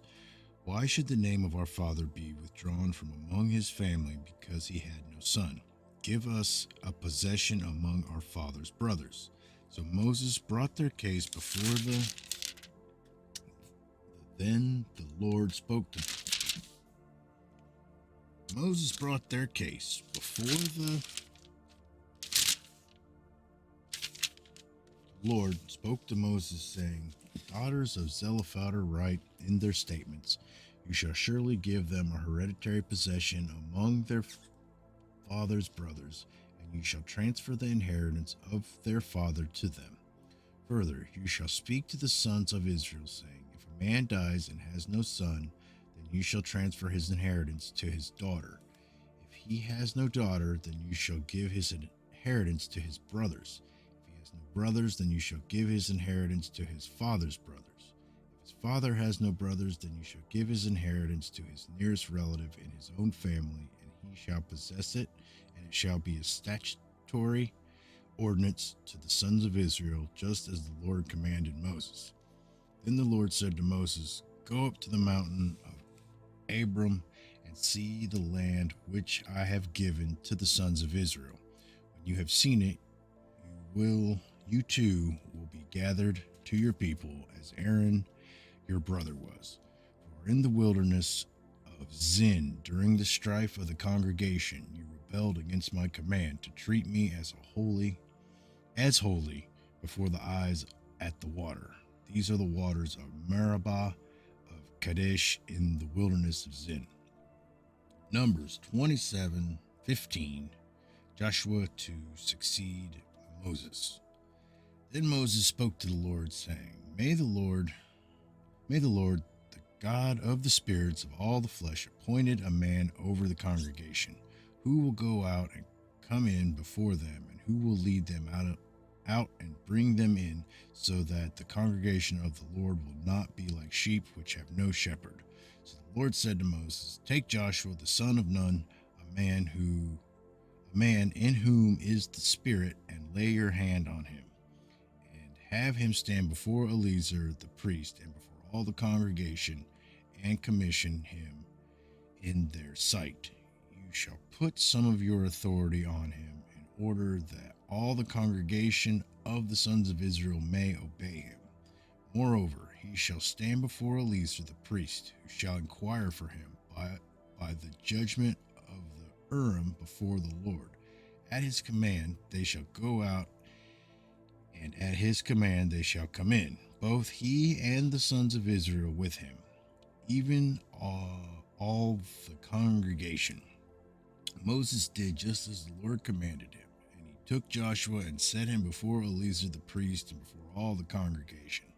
Then he laid his hands on him and commissioned him, just as the Lord had spoken through Moses. Numbers 28. Laws for offerings. Then the Lord spoke to Moses, saying, Command the sons of Israel, and say to them, You shall be careful to present my offering, my food for my offerings, by fire of a soothing aroma to me at their appointed time. You shall say to them, This is the offering by fire which you shall offer to the Lord, 2 male lambs, 1 year old, without defect, as a continual burnt offering every day. You shall offer the one lamb in the morning, and the other lamb you shall offer at twilight. Also, a tenth of ephah of fine flour for a grain offering, mixed with a fourth of hin of beaten oil. It is a continual burnt offering which was ordained in Mount Sinai as a soothing aroma, an offering by fire to the Lord. And the drink offering with it shall be a fourth of hin for each lamb. In the holy place you shall pour out a drink offering of strong drink to the Lord. Other lamb you shall offer at twilight as the grain offering of the morning, and as its drink offering you shall offer it an offering by fire, a soothing aroma to the Lord. Then on the Sabbath day 2 male lambs, 1 year old, without defect, and 2/10 of an ephah of fine flour mixed with oil as a grain offering, and its drink offering. This is the burnt offering of every Sabbath, in addition to the continual burnt offering and its drink offering. Then at the beginning of each of your months you shall present a burnt offering to the Lord, 2 bulls and 1 ram, 7 male lambs, 1 year old, without defect, 3/10 of an ephah of fine flour mixed with oil for a grain offering for each bull, 2/10 of fine flour mixed with oil for a grain offering for the 1 ram, and a tenth of an ephah, I don't know how to say that word, of fine flour mixed with oil for a grain offering for each lamb, for a burnt offering of a soothing aroma, an offering by fire to the Lord. Their drink offering shall be half a hin of wine for a bull, and a third of a hin for the ram, and a fourth of a hin for the lamb. This is the burnt offering of each month throughout the months of the year. 1 male goat for a sin offering to the Lord shall be offered with its drink offering, in addition to the continual burnt offering. Then on the 14th day of the first month shall be the Lord's Passover. On the 15th day of the month of this month shall be a feast. Unleavened bread shall be eaten for 7 days. On the first day shall be a holy convocation. You shall do no laborious work. You shall present an offering by fire, a burnt offering to the Lord, 2 bulls and 1 ram, and 7 male lambs, 1 year old, having them without defect. For their grain offering you shall offer fine flour mixed with oil, 3/10 of an ephah for a bull, and 2/10 for the ram. A tenth of an ephah you shall offer for each of the 7 lambs, and 1 male goat for a sin offering to make atonement for you. You shall present these besides the burnt offering of the morning, which is for a continual burnt offering. After this manner you shall present daily for 7 days the food of the offering by fire of a soothing aroma to the Lord. It shall be presented with its drink offering, in addition to the continual burnt offering. On the 7th day you shall have a holy convocation. You shall do no laborious work. Also on the day of the first fruits, when you present a new grain offering to the Lord in your feast of weeks, you shall have a holy convocation. You shall do no laborious work. You shall offer a burnt offering for a soothing aroma to the Lord, 2 young bulls, 1 ram, 7 male lambs, 1 year old, and their grain offering, fine flour mixed with oil, 3/10 of an ephah for each bull, 2/10 for 1 ram, a tenth for each of the 7 lambs, also 1 male goat to make atonement for you. Besides the continual burnt offering and its grain offering, you shall present them with their drink offerings. They shall be without defect. All right. John Quincy Adams, 1767 to 1848. Son of John and Abigail Adams, at the age of 8, John Quincy marched with the famous Massachusetts Minutemen in their various musket drills and watched the British attack at Charlestown and Bunker Hill. At the age of 10, he accompanied his father as secretary on a diplomatic mission to France. At 14, he was secretary and French interpreter for the American ambassador to Russia, and at 16, secretary to the American commissioners in France who were negotiating the peace treaty to end the American Revolution. He returned home to attend Harvard and become an attorney. He served in many government positions before becoming the 6th president of the United States. Afterward, served the remainder of his life in the U.S. House of Representatives. He became known as the hellhound of abolition for his intense opposition to slavery, and an old man eloquent for his moving defense of the anti-slavery cause. That's it. Okay. Numbers 29, offerings of the 7th month. Now in the 7th month, on the 1st day of the month, you shall also have a holy convocation. You shall do no laborious work. It will be to you a day for blowing trumpets. You shall offer a burnt offering as a soothing aroma to the Lord, 1 bull, 1 ram, and 7 male lambs, 1 year old, without defect. Also their grain offering, fine flour mixed with oil, 3/10 of an ephah for the bull, 2/10 for the ram, and 1/10 for each of the 7 lambs. Offer 1 male goat for a sin offering to make atonement for you, besides the burnt offering of the new moon and its grain offering, and the continual burnt offering and its grain offering, and their drink offerings according to their ordinance for a soothing aroma, an offering by fire to the Lord. Then on the 10th day of this 7th month you shall have a holy convocation, and you shall humble yourselves. You shall not do any work. You shall present a burnt offering to the Lord as a soothing aroma, 1 bull, 1 ram, 7 male lambs, 1 year old, having them without defect, and their grain offering, fine flour mixed with oil, 3/10 of an ephah for the bull, 2/10 for the 1 ram, and a 10th for each of the 7 lambs, 1 male goat for a sin offering, besides the sin offering of atonement, and the continual burnt offering and its grain offering, and their drink offerings. Then on the 15th day of the 7th month you shall have a holy convocation. You shall do no laborious work, and you shall observe a feast to the Lord for 7 days. You shall present a burnt offering and offering by fire as a soothing aroma to the Lord, 13 bulls, 2 rams, 14 male lambs, 1 year old, which are without defect, and their grain offering, fine flour mixed with oil, 3/10 of an ephah for each of the 13 bulls, 2/10 for each of the 2 rams, and a 10th for each of the 14 lambs, and 1 male goat for a sin offering, besides the continual burnt offering, its grain offering, and its drink offering.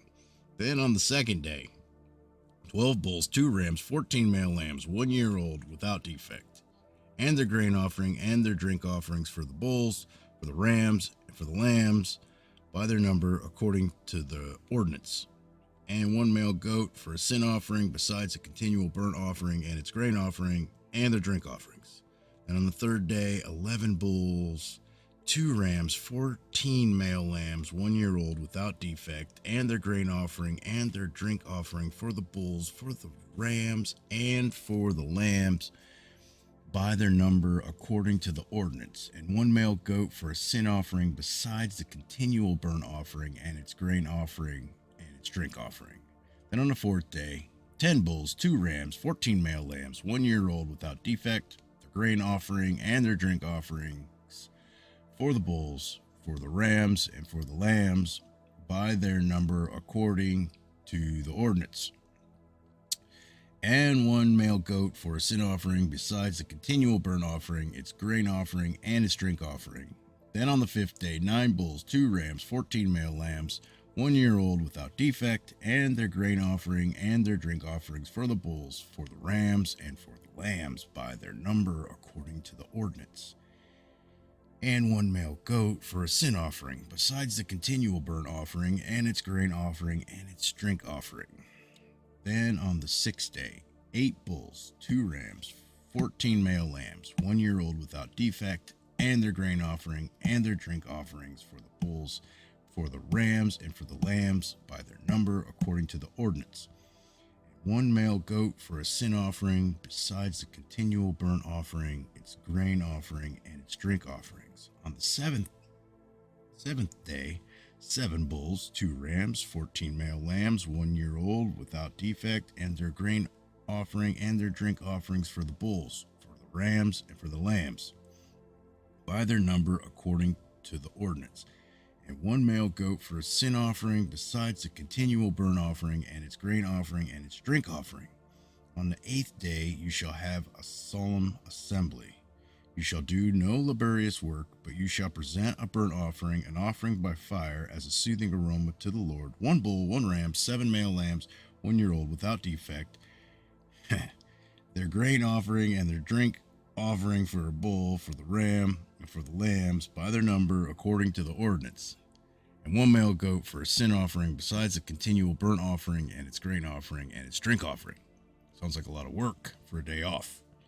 You shall present these to the Lord and your appointed times, besides your votive offering and your free will offerings, for your burnt offerings, and for your grain offerings, and for your drink offerings, and for your peace offerings.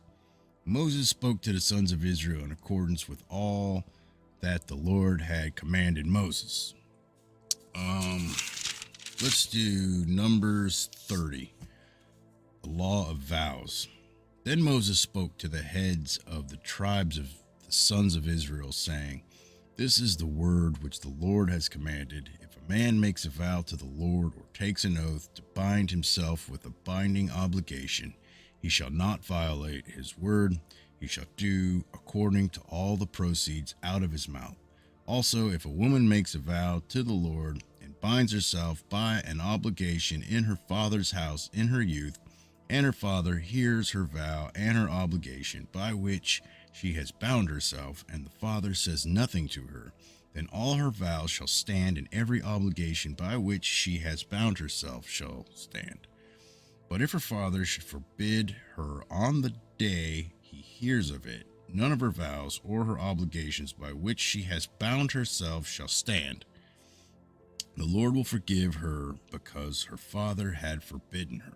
However, if she should marry while under the vows or the rash statement of her lips by which she has bound herself, and her husband hears of it, and says nothing to her on the day he hears it, then her vows shall stand, and her obligations by which she has bound herself shall stand.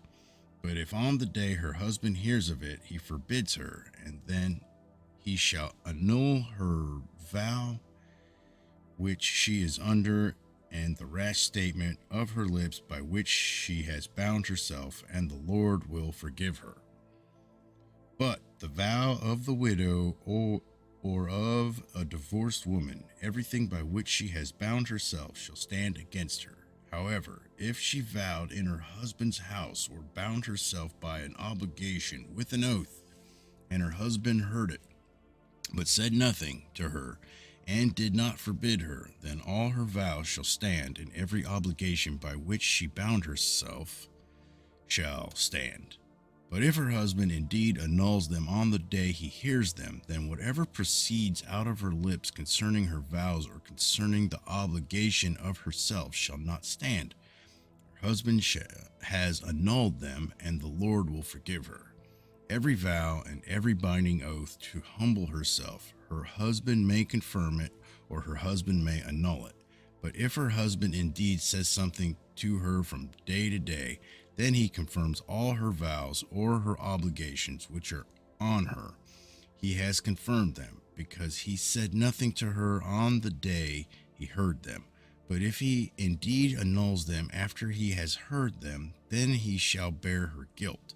These are the statutes which the Lord commanded Moses, as between a man and his wife, and between a father and his daughter, while she is in her youth in her father's house. All right. Numbers 31, the slaughter of Midian. And the Lord spoke to Moses, saying, Take full vengeance for the sons of Israel of the Midianites. Afterward you will be gathered to your people. Moses spoke to the people, saying, Arm men from among you for the war, that they may go against Midian to execute the Lord's vengeance on Midian. 1,000 from each tribe of all the tribes of Israel you shall send to the war. So there were furnished from the thousands of Israel 1,000 from each tribe, 12,000 armed for war. Moses sent them 1,000 from each tribe to the war, and Phinehas, the son of Eleazar, the priest, to the war with them, and the holy vessels and the trumpets for the alarm in his hand. So they made war against Midian, just as the Lord had commanded Moses, and they killed every male. They killed the kings of Midian along with the rest of their slain, Evi and Rakim and Zur and Hur and Reba, the 5 kings of Midian. They also killed Balaam, the son of Beor, with the sword. The sons of Israel captured the women of Midian and their little ones and all their cattle and all their flocks and all their goods they plundered. Then they burned all their cities where they lived and their camps with fire. They took all the spoil and all the prey, both of man and of beast. They brought the captives and the prey and the spoil to Moses and to Eleazar the priest and to the congregation of the sons of Israel, to the camp at the plains of Moab, which are by the Jordan opposite Jericho. Moses and Eleazar the priests and all the leaders of the congregation went out to meet them outside the camp. Moses was angry with the officers of the army, the captains of thousands and the captains of hundreds, who had come from service in the war. And Moses said to them, Have you spared all the women? Behold, these caused the sons of Israel through the counsel of Balaam to trespass against the Lord in the matter of Peor. So the plague was among the congregation of the Lord. Now therefore, kill every male among the little ones, and kill every woman who has known man intimately. But all the girls who have not known man intimately, spare for yourselves. And you camp outside the camp 7 days. Whoever has killed any person and whoever has touched any slain, purify yourselves, you and your captives, on the 3rd day and on the 7th day. You shall purify yourselves, every garment and every article of leather and all the work of goat's hair and all articles of wood. Then Eleazar the priest said to the men of war who had gone to battle, This is the statute of the law which the Lord has commanded Moses. Only the gold and the silver and the bronze, the iron, the tin, and the lead, everything that can stand the fire, you shall pass through the fire, and it shall be clean, but it shall be purified with water for impurity. But whatever cannot stand the fire, you shall pass through the water. And you shall wash your clothes on the 7th day and be clean, and afterward you may enter the camp. Numbers 31:25, division of the booty. Then the Lord spoke to Moses, saying, You and Eleazar the priest and the heads of the fathers' households of the congregation take account of the booty that was captured, both of man and of animal, and divide the booty between warriors who went out to battle and all the congregation. Levy a tax for the Lord from the men of war who went out to battle, 1 in 500 of the persons and of the cattle and of the donkeys and of the sheep. Take it from their half and give it to Eleazar the priest as an offering to the Lord. From the sons of Israel's half you shall take 1 drawn out of every 50 of the persons, of the cattle, of the donkeys, and of the sheep, from all the animals, and give them to the Levites who keep charge of the tabernacle of the Lord. Moses and Eleazar the priest did just as the Lord had commanded Moses. Now the booty that remained from the spoil which the men of war had plundered was 675,000 sheep, and 72,000 cattle, and 61,000 donkeys, and of human beings, of the women who had not known man intimately, all the persons were 32,000. The portion of those who went out to war, was as follows. The number of sheep was 3,300, 337,500, and the Lord's levy of the sheep was 675. And the cattle were 36,000, from which the Lord's levy was 72. And the donkeys were 30,500, from which the Lord's levy was 61. And the human beings were 16,000, from whom the Lord's levy was 32 persons. Moses gave the levy, which was the Lord's offering, to Eleazar the priest, just as the Lord had commanded Moses. As for the sons of Israel's half, which Moses separated from the men who had gone to war, now the congregation's half was 337,500 sheep, 36,000 cattle, and 30,500 donkeys, and the human beings were 16,000. And from the sons of Israel's half, Moses took one drawn out of every 50, both of men and animals, and gave them to the Levites who kept charge of the tabernacle of the Lord, just as the Lord had commanded Moses. Then the officers who were over the thousands of the army, the captains of thousands and the captains of hundreds, approached Moses. And they said to Moses, "Your servants have taken a census of men of war who are in our charge, and no man of us is missing. So we have brought as an offering to the Lord what each man found, articles of gold, armlets and bracelets, signet rings, earrings, and necklaces, to make atonement for ourselves before the Lord." Moses and Eleazar the priest took the gold from them, all kinds of wrought articles, all the gold of the offering which they offered up to the Lord from the captains of thousands and the captains of hundreds was 16,750 shekels. The men of war had taken booty, every man for himself. So Moses and Eleazar the priest took the gold from the captains of thousands and of hundreds and brought it to the tent of meeting as a memorial for the sons of Israel before the Lord. That's it. All right.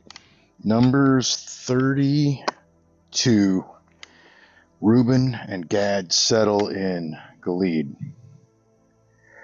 Now the sons of Reuben and the sons of Gad had an exceedingly large number of livestock. So when they saw the land of Jazer and the land of Gilead, that it was indeed a place suitable for livestock, the sons of Gad and the sons of Reuben came and spoke to Moses and Eleazar the priest and to the leaders of the congregation, saying, Ataroth, Dibon, Jazer, Nimrah, Hashbon, Elilah, Sabam, Nebo, and Beon, the land which the Lord conquered before the congregation of Israel, is a land for livestock, and your servants have livestock. They said, If we have found favor in your sight, let this land be given to your servants as a possession. Do not take us across the Jordan. But Moses said to the sons of Gad and to the sons of Reuben, Shall your brothers go to war while yourselves sit here?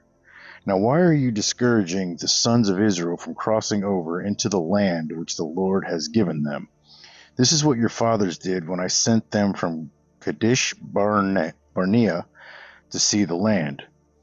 For when we went up to the valley of Eshcol and saw the land, they discouraged the sons of Israel, so that they did not go into the land which the Lord had given them. So the Lord's anger burned in that day, and he swore, saying, None of the men who came up from Egypt from 20 years old and upward shall see the land which I swore to Abraham, to Isaac, and to Jacob, for they did not follow me fully, except Caleb the son of Jephunneh the Kenizzite, and Joshua the son of Nun, for they have followed the Lord fully. So the Lord's anger burned against Israel, and he made them wander in the wilderness 40 years, until the entire generation of those who had done evil in the sight of the Lord was destroyed. Now behold, you have risen up in your father's place, a brood of sinful men, to add still more to the burning anger of the Lord against Israel. For if you turn away from following him, he will once more abandon them in the wilderness, and you will destroy all these people. Then they came near to him and said, We will build here sheepfolds for our livestock and cities for our little ones. But we ourselves will be armed, ready to go before the sons of Israel until we have brought them to their place, while our little ones live in the fortified cities because of the inhabitants of the land. We will not return to our homes until every one of these sons of Israel has possessed his inheritance, for we will not have an inheritance with them on the side of the Jordan and beyond, because our inheritance has fallen to us on this side of the Jordan toward the east.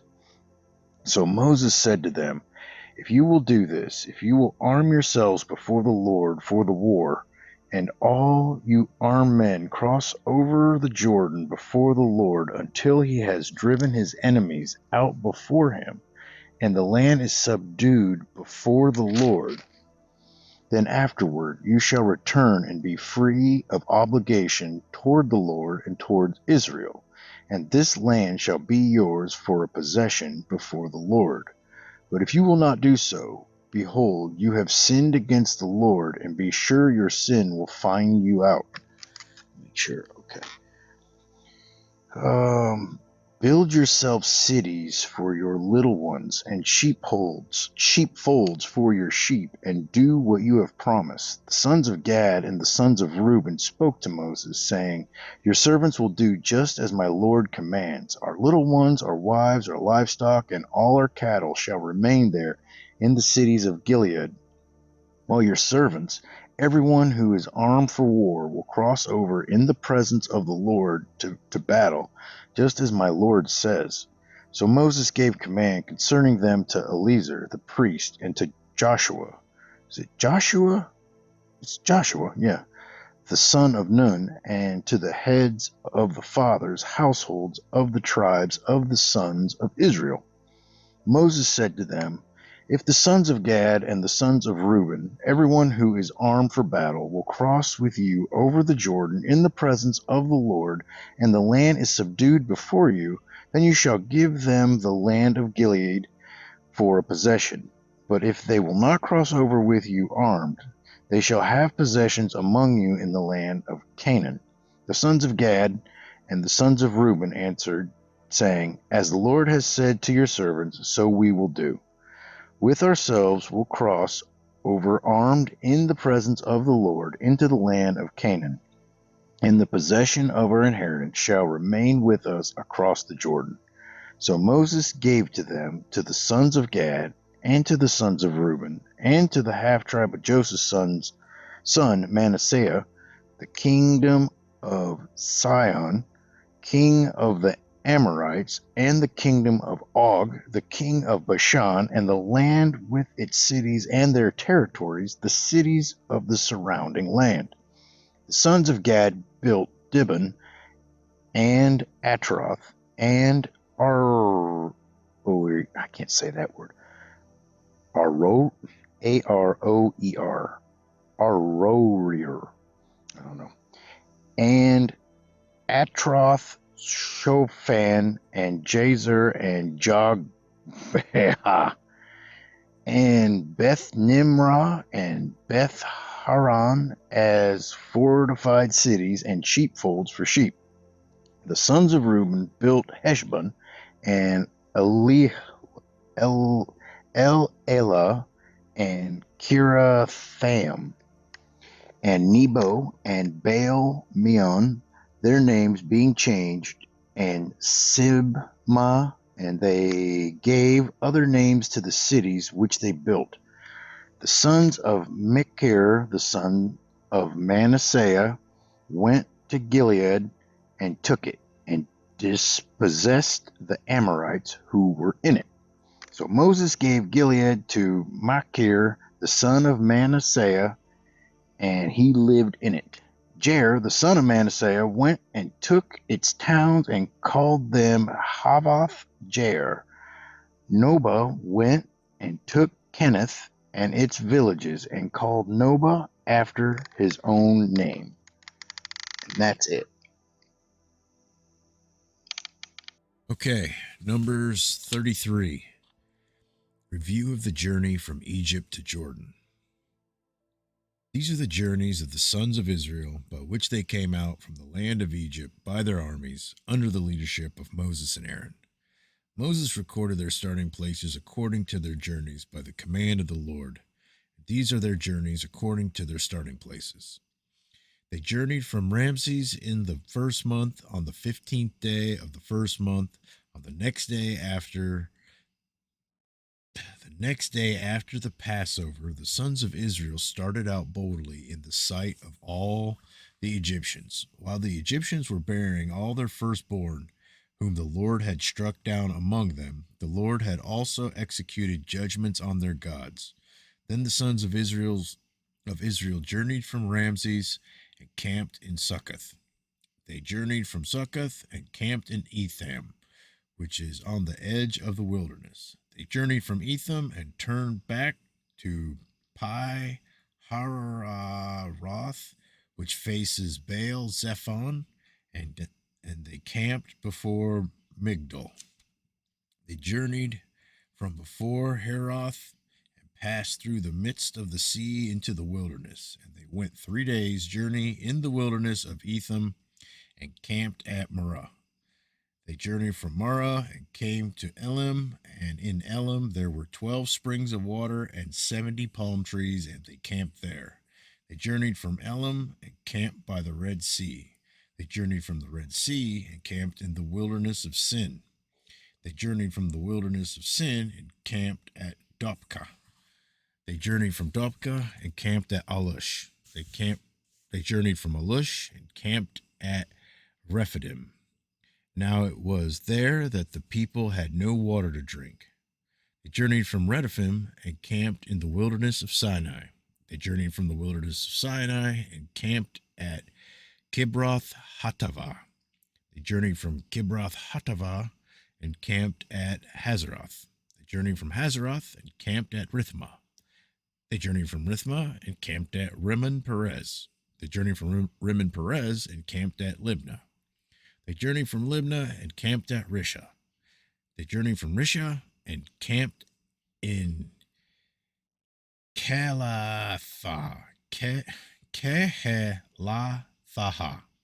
Kehelatha. They journeyed from Kehelatha and camped at Mount Sephir. They journeyed from Mount Sephir and camped at Haradah. They journeyed from Haradah and camped at Makaloth. They journeyed from Makaloth and camped at Ta'ath. They journeyed from Ta'ath and camped at Terah. They journeyed from Terah and camped at Mithkah. They journeyed from Mithkah and camped at Hashmonah. They journeyed from Hashmonah and camped at Mosroth. They journeyed from Mosroth and camped at Ben Jakan. They journeyed from Ben Jakan and camped at Hor Haggad. They journeyed from Hor Haggadad and camped at Jotbatha. They journeyed from Jotbatha and camped at Abrona. They journeyed from Abrona and camped at Ezion Gerber. They journeyed from Ezion Gerber and camped in the wilderness of Zin, that is Kadesh. They journeyed from Kadesh and camped at Mount Hor, at the edge of the land of Edom.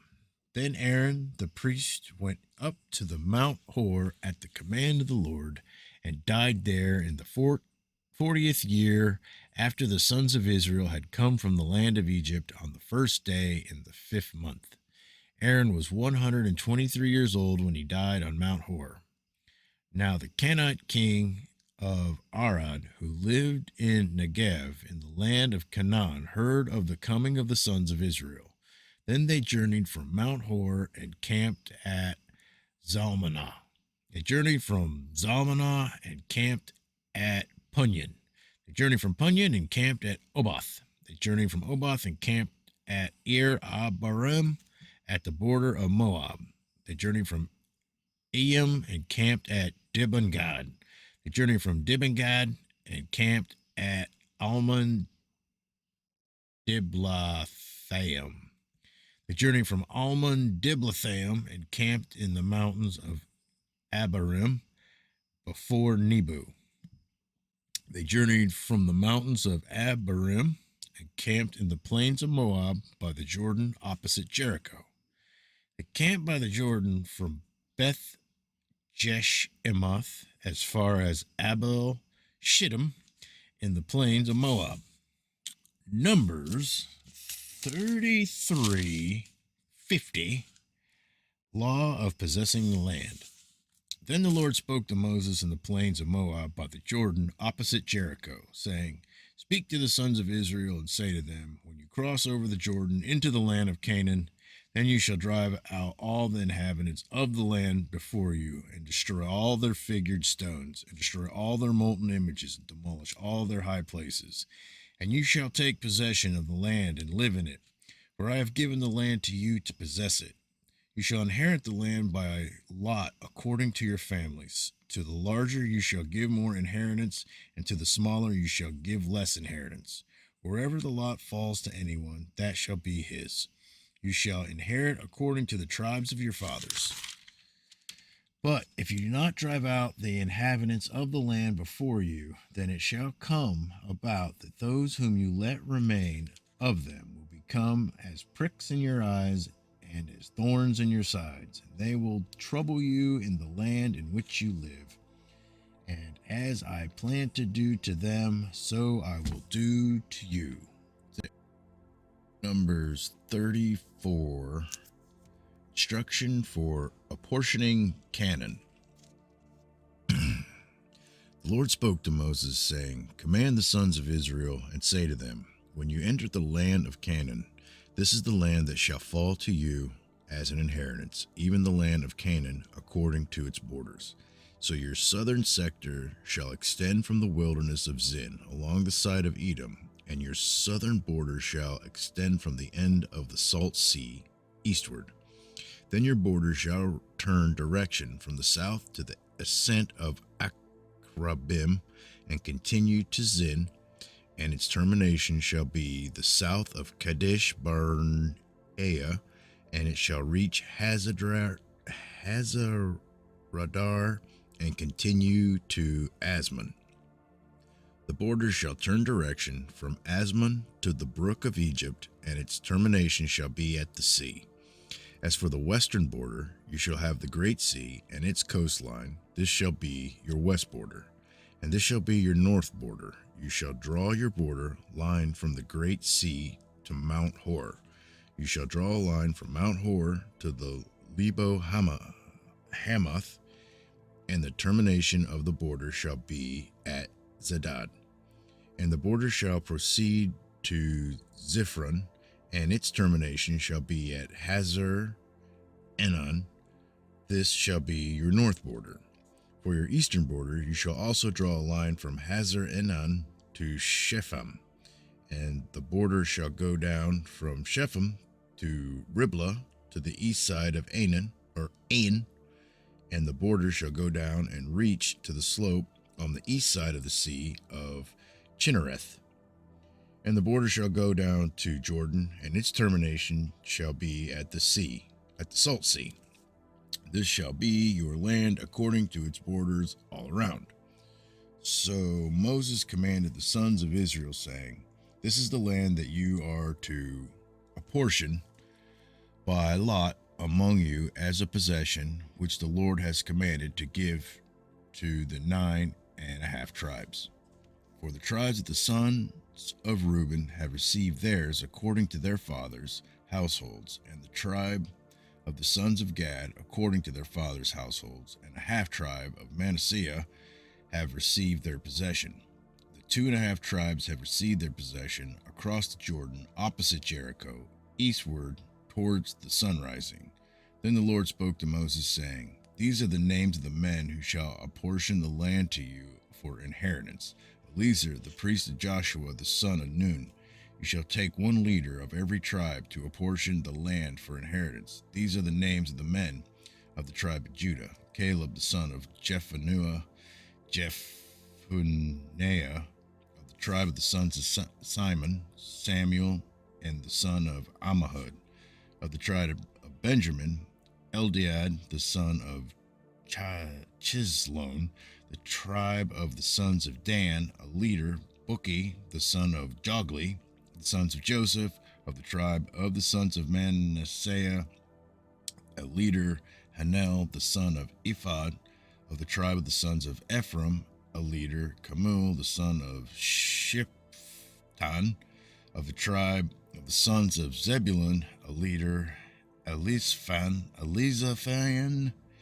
the son of Parnak, of the tribe of the son of Issachar, a leader, Paltiel, the son of Azan, of the tribe of the sons of Asher, a leader, Ahud, the son of Shalomi, of the tribe of the sons of Naphtali, a leader, Padel, the son of Ammihud. These are those whom the Lord commanded to apportion the inheritance to the sons of Israel in the land of Canaan. That's it. Okay. Numbers 35. Cities for the Levites. Now the Lord spoke to Moses in the plains of Moab by the Jordan, opposite Jericho, saying, Command the sons of Israel that they give to the Levites from the inheritance of their possession cities to live in, and you shall give to the Levites pasture lands around the cities. The cities shall be theirs to live in, and their pasture lands shall be for their cattle and for their herds and for all their beasts. The pasture lands of the cities which you shall give to the Levites shall extend from the wall of the city outward 1,000 cubits around. You shall also measure outside the city on the east side 2,000 cubits, and on the south side 2,000 cubits, and on the west side 2,000 cubits, and on the north side 2,000 cubits, with the city in the center. This shall become theirs as pasture lands for the cities. Numbers 35:6, cities of refuge. Cities which you shall give to the Levites shall be the 6 cities of refuge which you shall give for the manslayer to flee to. In addition to them you shall give 42 cities. All the cities which you shall give to the Levites shall be 48 cities together with their pasture lands. As for the cities which you shall give from the possession of the sons of Israel, you shall take more from the larger, and you shall take less from the smaller. Each shall give some of his cities to the Levites in proportion to his possession which he inherits. Then the Lord spoke to Moses, saying, Speak to the sons of Israel, and say to them, When you cross the Jordan into the land of Canaan, then you shall select for yourselves cities to be your cities of refuge, that the manslayer who has killed any person unintentionally may flee there. The city shall be to you as a refuge from the avengers, so that the manslayer will not die until he stands before the congregation for trial.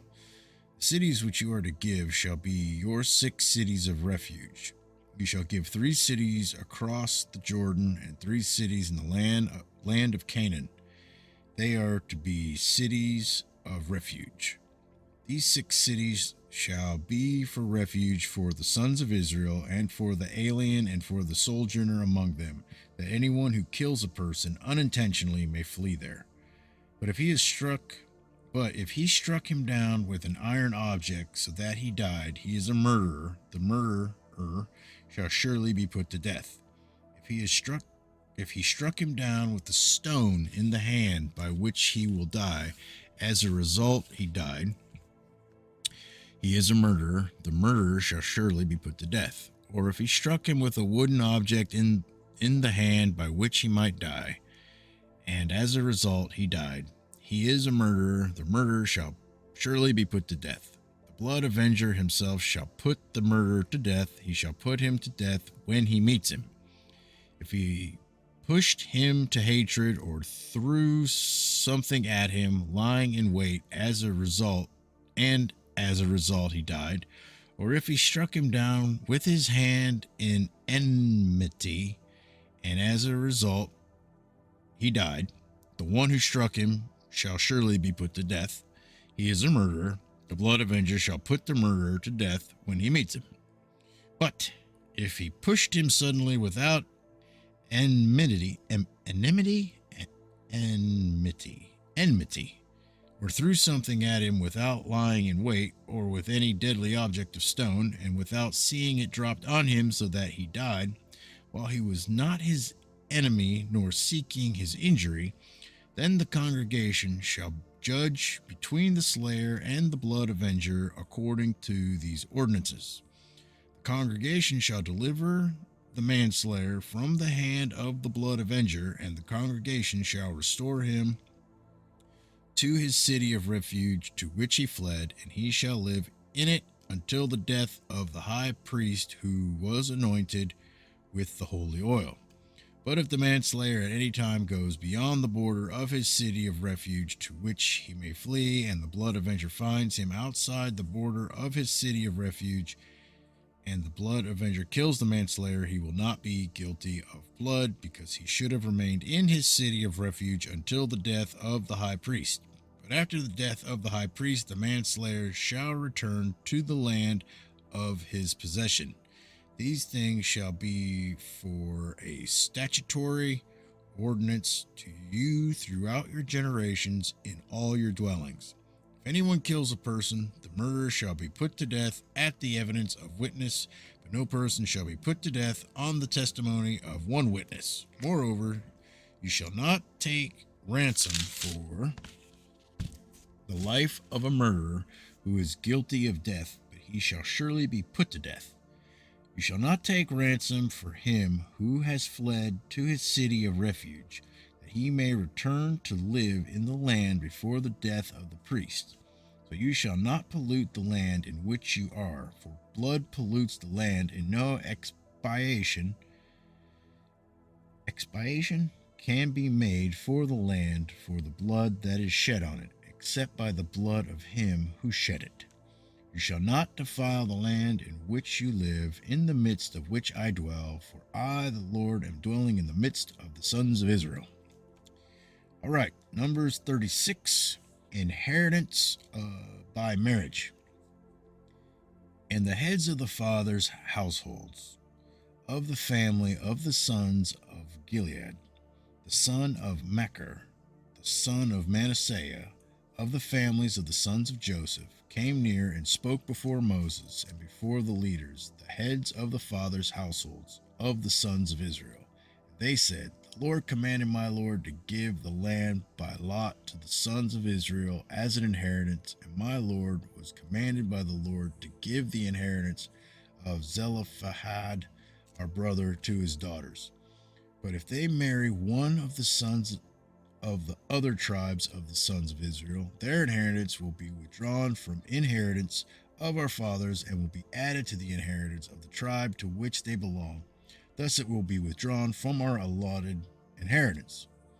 When the Jubilee of the sons of Israel comes, then their inheritance will be added to the inheritance of the tribe to which they belong, so their inheritance will be withdrawn from the inheritance of the tribe of our fathers.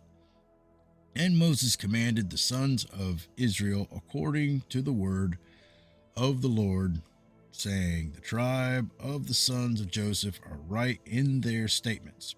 This is what the Lord has commanded concerning the daughters of Zelophehad, saying, Let them marry whom they wish, only they must marry within the family of the tribe of their father. Thus, no inheritance of the sons of Israel shall be transferred from tribe to tribe. For the sons of Israel shall each hold to the inheritance of the tribe of his fathers. Every daughter who comes into possession of an inheritance of any tribe of the sons of Israel shall be wife to one of the family of the tribe of her father, so that the sons of Israel each may possess the inheritance of his fathers. Thus no inheritance shall be transferred from one tribe to another tribe, for the tribes of the sons of Israel shall each hold to his own inheritance. Just as the Lord had commanded Moses, so the daughters of Zelophehad did. Mahlah, Tirzah, Hoglah, Malchah, and Noah, the daughters of Zelophehad, married their uncle's sons. They married those from the families of the sons of Manasseh, the sons of Joseph, and their inheritance remained with the tribe of their family of their father. These are the commandments and the ordinances which the Lord commanded to the sons of Israel through Moses in the plains of Moab by the Jordan opposite Jericho. That is the end of Numbers.